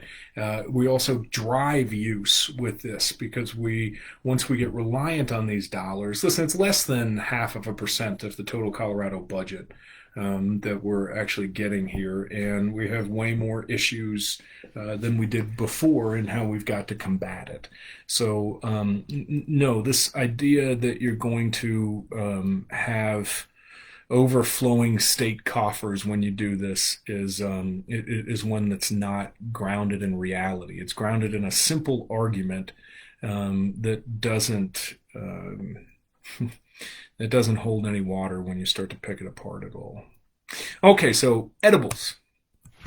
So in Colorado, and I'm assuming that your law is the same because everybody has sort of followed our lead with it. And our lead, this whole debate and process when we were trying to figure out what a legal dose would be was kind of humorous because we didn't have a benchmark for it. So we somewhat arbitrarily decided on 10 milligrams as a legal dose. So we're measuring by weight, which we'll talk about in just a second as an issue. This is a picture of a pack of gummies that are made by a company called Edipure that are there are 10 gummy bears in each one. And so, of course, the implication would be that you are consuming one serving per. However, the reality is that that particular package comes with a little warning that says each one of the gummy bears contains 100 milligrams. And so you are to separate it into tenths. before you consume it. So there's a rendition of what 1/10 of a gummy bear might look like. And the problem is in having those multiple servings inside of one package, which we'll talk to in just a minute. But first, I need you to catch and understand this part. That we have, in the last 2 years, been able to put distillates into edibles. That means that the weight, so we don't take potency into account. We take the overall weight of it. So a milligram of distillate is obviously considerably more potent and intense than a milligram of, say, 10 or of like organic material that's baked into a brownie. And these distillates, for example, have 100 milligrams in each one. So you would have to separate each one of those into tenths. And again, you're eating a distillate, which I hope you remember what those were, as opposed to a less potent form. And here's we've actually managed, and I've got a couple of different examples of this. We've managed to get 1,000 milligrams into a serving. So this graham cracker size thing has 100 legal servings in it, and here's advertisement that I just took a picture of this week for edibles with up to 1,000 milligrams, and you'll see we have candy bars, and we have sodas, and we have cake pops and things like this with 1,000 milligrams in them. So here's the issue with this. And when you see the numbers about overdoses in Colorado, remember that an overdose doesn't mean somebody died. An overdose means you had a reaction to something that you didn't intend to have. And the overdoses come from people getting more edibles into their system than they meant to. So let's say, heaven forbid, you eat more than 1/100th of that cake pop, whatever that might look like, and you realize that you have consumed too much. And you realize that because stuff starts to get pretty hazy. Psychosis and the forms of psychosis and all of its terrible forms are usually what start to pop up, and you want to stop. So traditionally, what would happen if you are consuming too much and you start feeling wackadoodle is you're smoking, you don't feel good, you stop smoking. You put the joint down. You step away from the joint. You sit down, you get a pizza, and you watch something funny. The problem with an edible is that once it's in your system, it is in your system.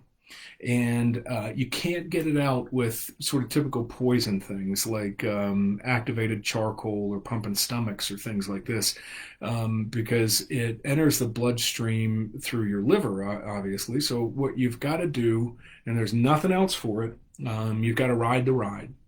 And a lot of people just aren't ready to do this because it's so intense. I dealt with a case 2 weeks ago with a guy, a young guy at work, had given an older guy, this is in the union that I work with, a really intense gummy bear. It had 5 servings in it, 50 milligrams, and he ate it and ended up kind of under the desk in a psychotic state, freaking out and insisting that they call the first responders because he was having a heart attack. He wasn't, in fact, having a heart attack. He was experiencing some pretty extreme paranoia that was associated with it. But this is where people get into big trouble.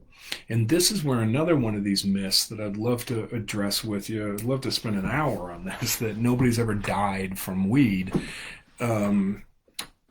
I wrote about this kind of extensively, that no one has ever overdosed from THC. There's a couple of maybe weird outlier cases in the literature, but they'd be hard to argue were just pure THC overdoses where someone actually died. It doesn't work that same way. But people die all the time doing dumb stuff. And people tend to do way more dumb stuff when they're intoxicated. And you tend to do way, way, way more dumb stuff when you're intoxicated past the point that you intended.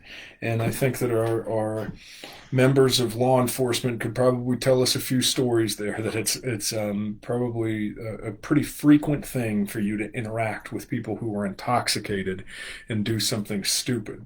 So what happens with edibles and where people do lose their lives is consuming more than they intended and um, gosh, it's just example after example out of Colorado of going into a psychotic state and shooting your wife, of going into a psychotic state and jumping out of an 8-story window, going into a psychotic state and walking into traffic. Example after example of this. And as we sort of flirt with these higher potencies that are tough to separate out, you get more and more of that.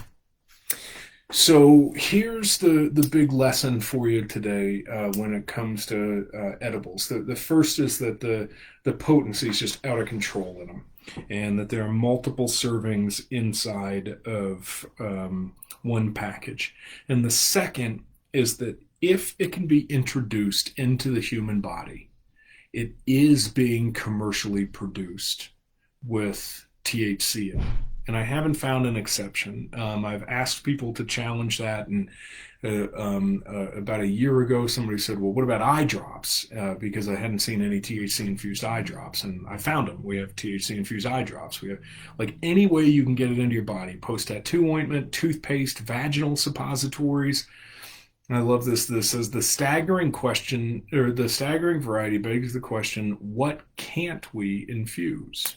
So here's a couple of examples, and this is where I'll tell you law enforcement from somebody who spent years on the other side of things that if we could get away with this stuff in your presence, we sure as heck would. In fact, we'd probably get a pretty good chuckle out of it.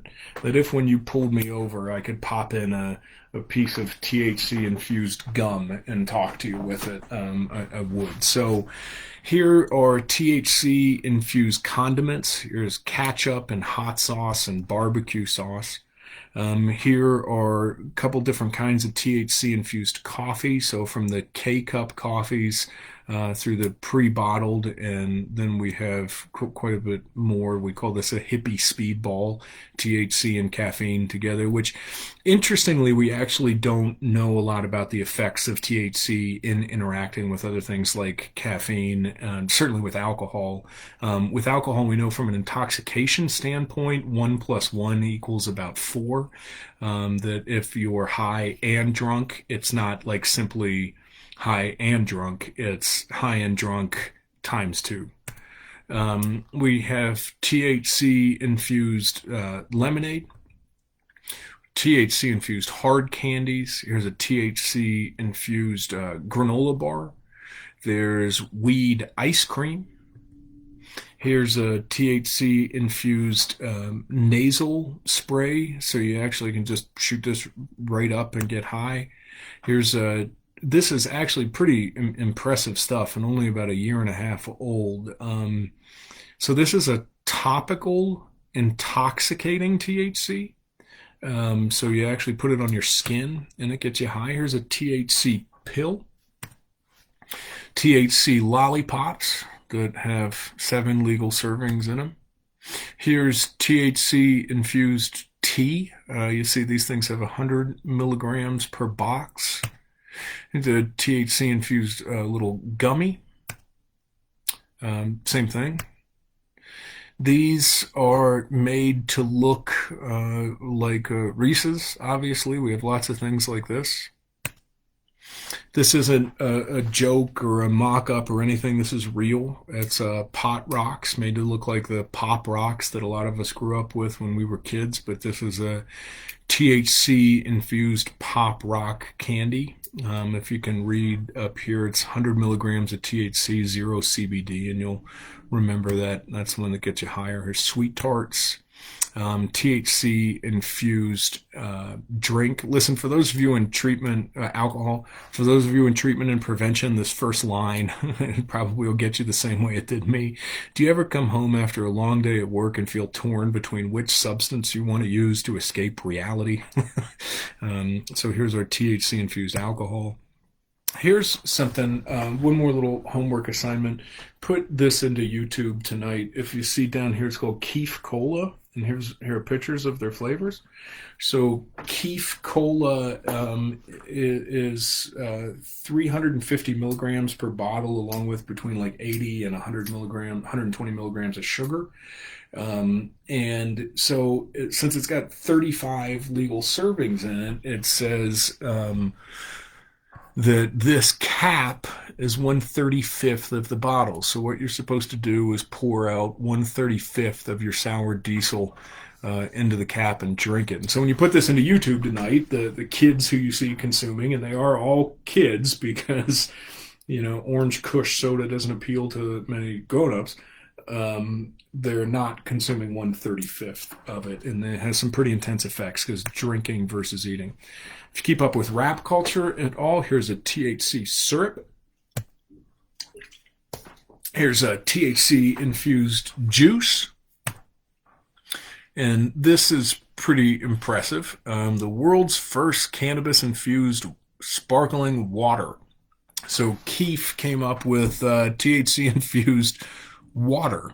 We really can do just about anything we want to. There's THC infused hot chocolate, THC infused juices. There's a THC infused mints, and here's a bunch of little candies. These are actually, there's something that we call a repurposed candy, so it's not like a candy made to look like a lemon drop. It's actually a lemon drop purchased in bulk and then infused with a concentrated THC. They get you high. Suckers and Swedish Fish, liquid candy bars. There's another candy bar. Here are all manner of baked goods that you could ever want. Here's a THC infused caramel, a hot cocoa with 20 legal servings inside of it. There's the candy bar with 350 milligrams. I already showed you a picture of that. That's liquid THC. Here's THC and caffeine, so kind of like your 5-hour energy sort of a deal. This is pretty wild. This is a underarm, so made to look like a deodorant, intoxicating THC stick. So you actually would apply it under your arm. Here's a THC infused breath spray. And if the breath spray works for you, here are a couple of THC infused sex lubes. So these are actually made to intoxicate, and they're apparently good lube, which I think pretty much anything that you use on your genitalia should be FDA approved, but that's just me. And then here's the THC infused suppository that I actually bought in a store in Boulder 2 years ago and got a good picture of it. Those come with 70 milligrams, so 7 legal servings. And the conversation that I had with the bud tender was interesting about how to consume 1/7 of that at a time. So let's see. It says, you say the 10 milligrams is legal to sell or to possess. No, you can possess, well, if we did it by weight, I mean, we can possess in Colorado 2 ounces here. And the question then says, obviously it's hard to get just 10 milligrams. It is not. You certainly can get 10 milligrams if you want. It just doesn't make up a large part of the market. Because I guess maybe the way to say it is, you can always get decaf coffee if you want it. I just don't know how much Starbucks sells. Like, you can get lighter stuff, and those would be something people might initiate on, but for the most part, it doesn't end at 10 milligrams. But no, you certainly can get 10 milligrams. You can get 5 milligram gummies if you want to. But the same people who make the 5 milligram, you can bet your life are making 100 milligram because they hope that you will progress to that. And then here's the last part on this. This is from the back of a candy bar that I bought 2 years ago. It says that there may be health risks associated with the consumption of this product. This product contains marijuana, and its potency was tested with an allowable plus or minus 15% variance. This product was produced without regulatory oversight for health, safety, or efficacy. And the important thing that I'd like you to remember here is that FDA is who oversees everything that we put into our bodies. They oversee our food, and we've got a lot of years of lawsuits behind making sure that consumer protections exist so that if we eat something that makes us sick, someone's going to get in trouble and owe us a lot of money. And unfortunately, FDA has absolutely nothing whatsoever to do with the oversight of this because it's still a Schedule 1 controlled substance. So that means that it's left to the states to do this, and the states simply are not set up to. So most of this food that gets produced is getting produced without oversight. And I think that's a really important thing to remember. So last thing on this is an advertisement by a company called Chiba Chews. That says to choose wisely. Do you want vanilla or strawberry or chocolate or bubble gum? And this is an advertisement for a product called the Decadose, which has 170 milligrams of THC in it. So I would kind of rephrase that and say, like, choose wisely and think very seriously about putting in 170 milligrams of activated THC into your system. And that's the size of a Tootsie Roll. All right, so cannabis and mental health and physical. So I am not going to talk to you about the things that CBD helps with. There are several, but that's not what we're getting into this for. Quite a bit has been written on it and understood. But what I want you to see in this first picture is this is the narrative that a lot of these people have grown up with is that using cannabis to treat conditions like anxiety and depression, courage, it's a good thing. It's, we're highlighting her as someone who's courageous enough to do this. And what we actually know about anxiety and depression is that THC consumption is contraindicated with anxiety and depression, meaning it's something that medical professionals very strongly advise against. You do not want to put THC into a brain that's struggling with anxiety, depression, bipolar disorder. And I'll give you some numbers in just a minute. But so many young people think that they are going to treat these very serious and oftentimes life-threatening conditions with this. So what we know is that the risk of depression is increased by 1.5 times with casual use. So casual use, I think in this is twice a month. We do not know if that is causal. We do know that it causes acute anxiety.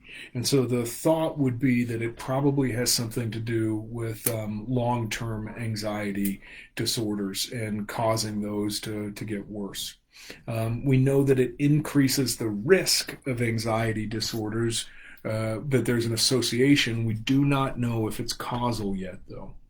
And we know that the outcomes in treating bipolar disorder are quite a bit worse when THC is involved. We just dealt with a very, very interesting and tough case inside of my treatment program with this, where if you've ever known anybody who struggled with bipolar disorder, you know how difficult it is to get their meds right. They're doctors who went to school forever after just getting their MD to try and help figure out the right meds for something like this. And when somebody's kind of always changing their brain chemistry by putting THC into it, it makes it way, way harder for those docs to get it straight. It's like kind of trying to balance the pH and the chlorine and stuff in a hot tub, and somebody's always peeing in it. You gotta get a clean slate to work with. And I'd say this was a huge one for some professional sports leagues that I work with. That the there is a twofold increased risk of attempting suicide to a point that requires hospitalization. So somebody we can interview to find out, but fortunately did not die if they use casually. And again, we do not know if that's causal, but this is one of these things that too many people take their own lives every year, and if it has any contributor whatsoever to it, and we've got numbers in Colorado with suicide that are pretty scary, but we don't know if it's causation or correlation. Now, cannabis and psychosis, so any use at all sees an increased risk of 1.5 times with psychosis. Regular use sees a twofold increased risk in the development of psychosis. And for those of you not mental health professionals in the room, psychosis is just kind of a catch-all term for things not being right at all. The pejorative would be going crazy. Psychosis would capture symptoms like you would consider with schizophrenia, where you're seeing and hearing things that aren't there, where you're acting in ways that just aren't normal or typical behavior. And high potency cannabis, so this is above 10%, frequent use, and genetic susceptibility with one of those 3 markers, can see an increased risk of 8-fold for psychosis. And any use before the age of 18 has a 2.5 time increased risk for the diagnosis of schizophrenia. So that is dose responsive, which would make us think that it's definitely causal, which is a really big problem, because if any of you have ever interacted with someone suffering from schizophrenia, you know, listen, they're seeing and or hearing things that the rest of us are not. And that's a really intense thing to have happen. I just got a question. Do I have any statistics on the increased rates of schizophrenia and bipolar in our youth in Montana? And I'm sorry, I do not, but I'm hoping that there are some mental health professionals on this who might know that answer, or who could at least direct someone to that answer. So if that's the case, please chime in the chat and help this individual find numbers for rates of schizophrenia and bipolar in Montana. And I'm sorry, I just don't have that information. So here are acute physical health consequences. Most of this is for those of you who are keeping our roads safe. Impaired memory, particularly short term, we see as an issue, but that doesn't have a ton to do with driving. Impaired motor coordination does have a lot to do with driving, and is a pretty big issue. And the numbers in Colorado are pretty profound for how many more people are driving under the influence. And I'll tell you, if you know any law enforcement down here or prosecutors down here, you know how much they hate to try to prosecute a driving under the influence cannabis case, because everybody just takes it to jury. And there's no .08 for this. We'll talk about in a minute. So a slowed reaction time, increase in singular focus, and a reduction in perceptual accuracy are all very, very important things behind the wheel. And when we have people struggling with those things, like an increase in singular focus, they're not really seeing or taking in the entire environment. They're taking in what's right ahead of you. And slowing in reaction time, of course, things that are of great concern when it comes to driving. Increased heart rate. So this is where the older folks, we don't worry so much about their brains, but we do worry about their hearts, especially with higher potency forms, because there's definitely an increase risk of stroke, heart attack, and angina. And the stroke is a really big deal. And there's some cool pioneering research coming out of Colorado for young people and strokes in Colorado, and the ties to cannabis consumption that we have. For the athletes, we see electrolyte imbalances and respiratory issues. And we don't know why the electrolyte imbalance exists. It's interesting. One of the other things that we see is trouble thermoregulating. So a person can't keep their body temperature right where their body temperature wants to stay. So increased or decreased sweating, things like that.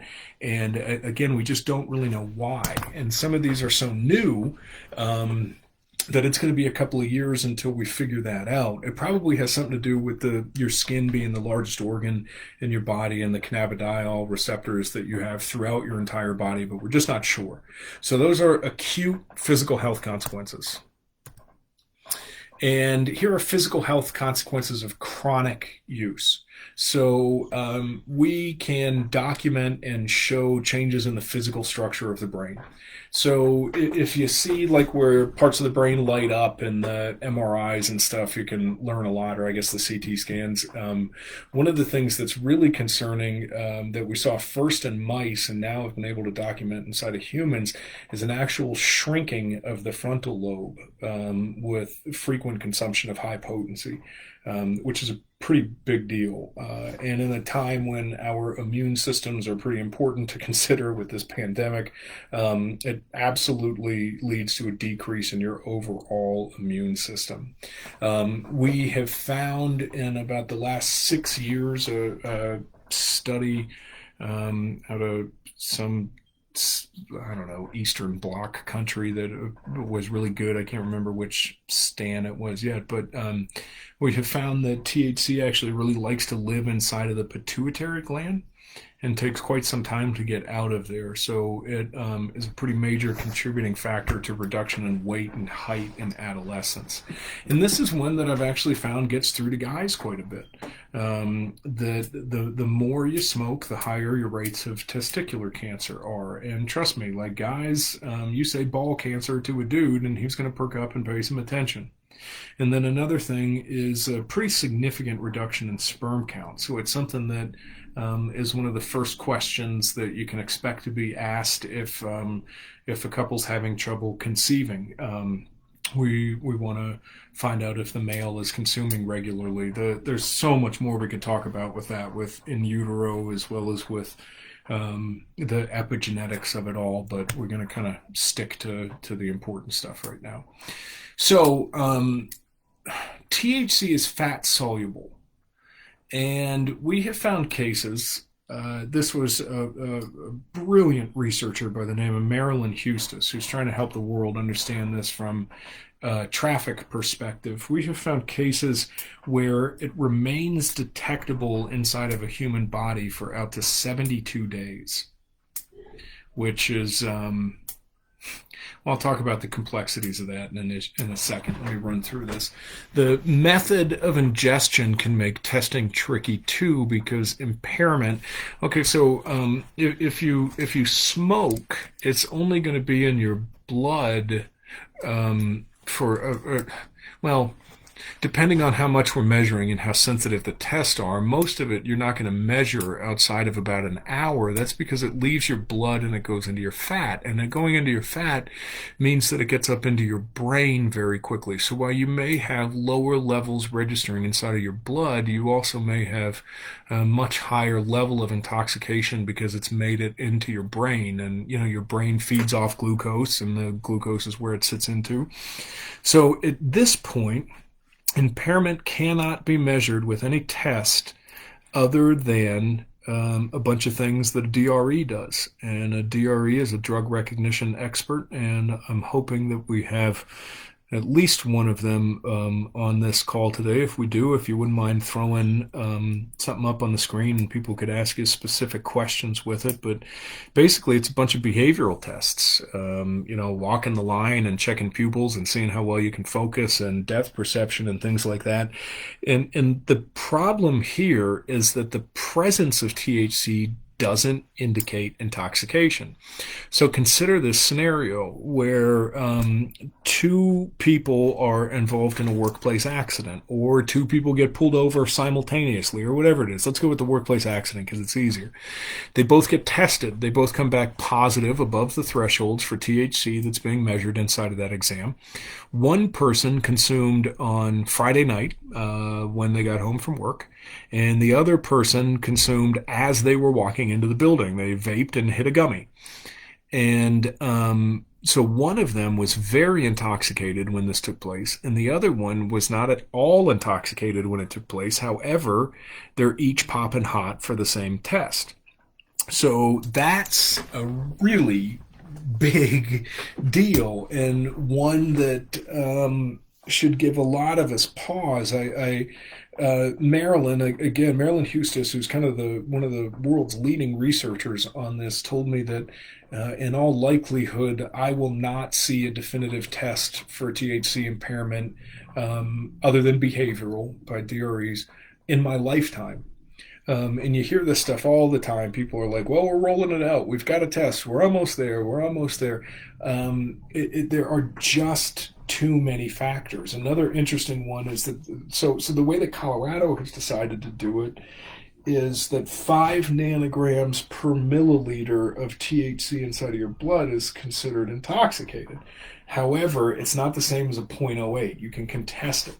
And there are multiple examples of people with more than 5 nanograms who are stone cold sober. They're just chronic users. And then there are multiple examples of people who are well below 5 nanograms who are super intoxicated. In fact, there was a case about 3 or 4 years ago, like 2 miles from my home, where a young man ran over a 6-year-old girl, even though he had his windows down. She was out for a bike ride with her father. Her father was screaming at him to stop. He rolled through a stop sign. He didn't hear the dad or didn't register it or whatever. Ran over her, killed her, drug her for over a mile underneath the vehicle. And when he was measured at the scene, Colorado's, you have implied consent for blood measuring here. I don't know if you guys do, but they took blood and he came back with 2 nanograms per milliliter. Yet he failed every roadside test, and he ultimately was charged. He got a manslaughter, and he got the issues with driving under the influence because he was intoxicated. However, he was less than half of what the state says you can be. So that's part of the big issue with testing. Another one is that a lot of these CBD and hemp products, they can contain THC. And this is a little bit more important for those of you who work in safety sensitive positions or for athletes who are regularly tested. If you work in an environment where you may be tested, there's definitely no guarantee that using those products is totally safe. Now, it certainly would be an outlier if you used a topical CBD cream and came up hot on a test. I mean, that's a crazy scenario, but it is a scenario that has happened and can happen. So 2 questions. Nope, that was the old one. One question, can I speak to cannabis-related vomiting? So hyperemesis, we would call it, or cyclic vomiting. Or as a friend of mine in California, Dr. Lev coined the phrase scromiting, screaming and vomiting. So cyclic vomiting, but let's refer to it correctly as hyperemesis. So hyperemesis is a condition that's very new and is brought on by, we think, just a total saturation of the cannabidiol receptors that exist inside of your body, because they're everywhere inside of your body. So when somebody smokes or when somebody consumes THC for a long period of time, particularly at these higher rates, and they do it frequently, it can end in a condition which actually has been fatal in multiple occasions. I just read about another case in California because they get so dehydrated that they don't survive it, where the person can't stop vomiting. So the only thing that will stop symptoms is consuming THC, and it stops it for a very short period of time. And then the thing to stop the pain, the pain inside of their bodies, one of the things that doctors actually use as a diagnostic diagnostic tool is they ask if extremely hot showers help. And again, to the best of my knowledge, I don't think we know why those extremely hot showers help, but they can relieve symptoms. So there actually been a couple of celebrities who have gone through cannabis hyperemesis and have come out sober on the other side of it. And the only cure for it is abstinence. So the person has to stop introducing THC into their system. But this is one of these detoxes that needs to be done under medical care, because a lot of the times when they stop, the vomiting increases, and you can get yourself to a point where you do damage to your esophagus, damage to your stomach lining, and also can get so dehydrated that it ultimately can prove fatal. So somebody who's struggling with this, and the numbers for this, I mean, it didn't happen 5 or 6 years ago, so the numbers we can only look at are the last couple of years, but I mean they're increasing in triple digit percentages every year. So it's something that everybody really should be aware of, especially those of you inside of the medical community should be aware of this and keep your eyes on it. So here are a couple of places to look for more information. Project SAM, which is Smart Approaches to Marijuana. I mentioned at the beginning I'm on their board, and I know that they're part of an effort in Montana to try to stop this from happening. NIDA is the National Institute for Drug Abuse. And they tend to have really solid, up-to-date information. And although they are a federal agency, it seems to me like they've always done a really good job of keeping the politics out of it. And then SAMHSA, which is the federal level mental health coalition. Has done a nice job too. I really like a group in Colorado called Smart Colorado, and they are it's just a group of moms who have had kids who've really struggled with, and sometimes have come out on the other end, sometimes haven't. And I'm so happy that we have that resource, because it can be a really lonely thing for parents. I actually, right before we started, I got an email that came in through a website I have from a woman who told me in California, told me a really, really tragic story of her son who just overdosed, and how she said all started with weed and kind of some of the issues he pushed with her. I think that the voice of Parents United is a really good one. And listen, there's a lot of other sources of information. Some of them are just fantastic, but I would encourage you to use a critical eye, because anytime we have money like this being involved, you've got a lot of politics in it. So for me, because of the work that I do inside of the treatment world and this kind of thing, I subscribe to like every pro-cannabis and commercial cannabis newsletter I can get. I mean, from the cannabis entrepreneur to the cannabis real estate one to like High Times to everything I can get my hands on. I try to read so that I can kind of keep up with trends, because they change so quickly. And I also really like to know and to understand what people are thinking and why they're thinking that way, so that I can have more effective conversations with them. And there is, if you're ever interested in it, that not so awesome but maybe important book I told you about. Let's see. And I'm going to try and open this up so I can go back to the link. So you want to make sure that you have downloaded your certificate of attendance. Again, in the chat box, I'm sure Travis will post that for you again. And here are all the citations and things. Everybody's welcome to this. Please feel free to ask a question or two if you've got them.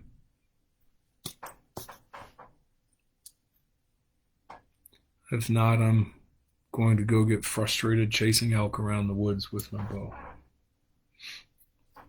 And I'm really sorry for all the technical issues. They had their hands full with me trying to get this done, and the switch over to Facebook and the issue with you not being able to see my face. I'm sorry for these things. Again, you're really not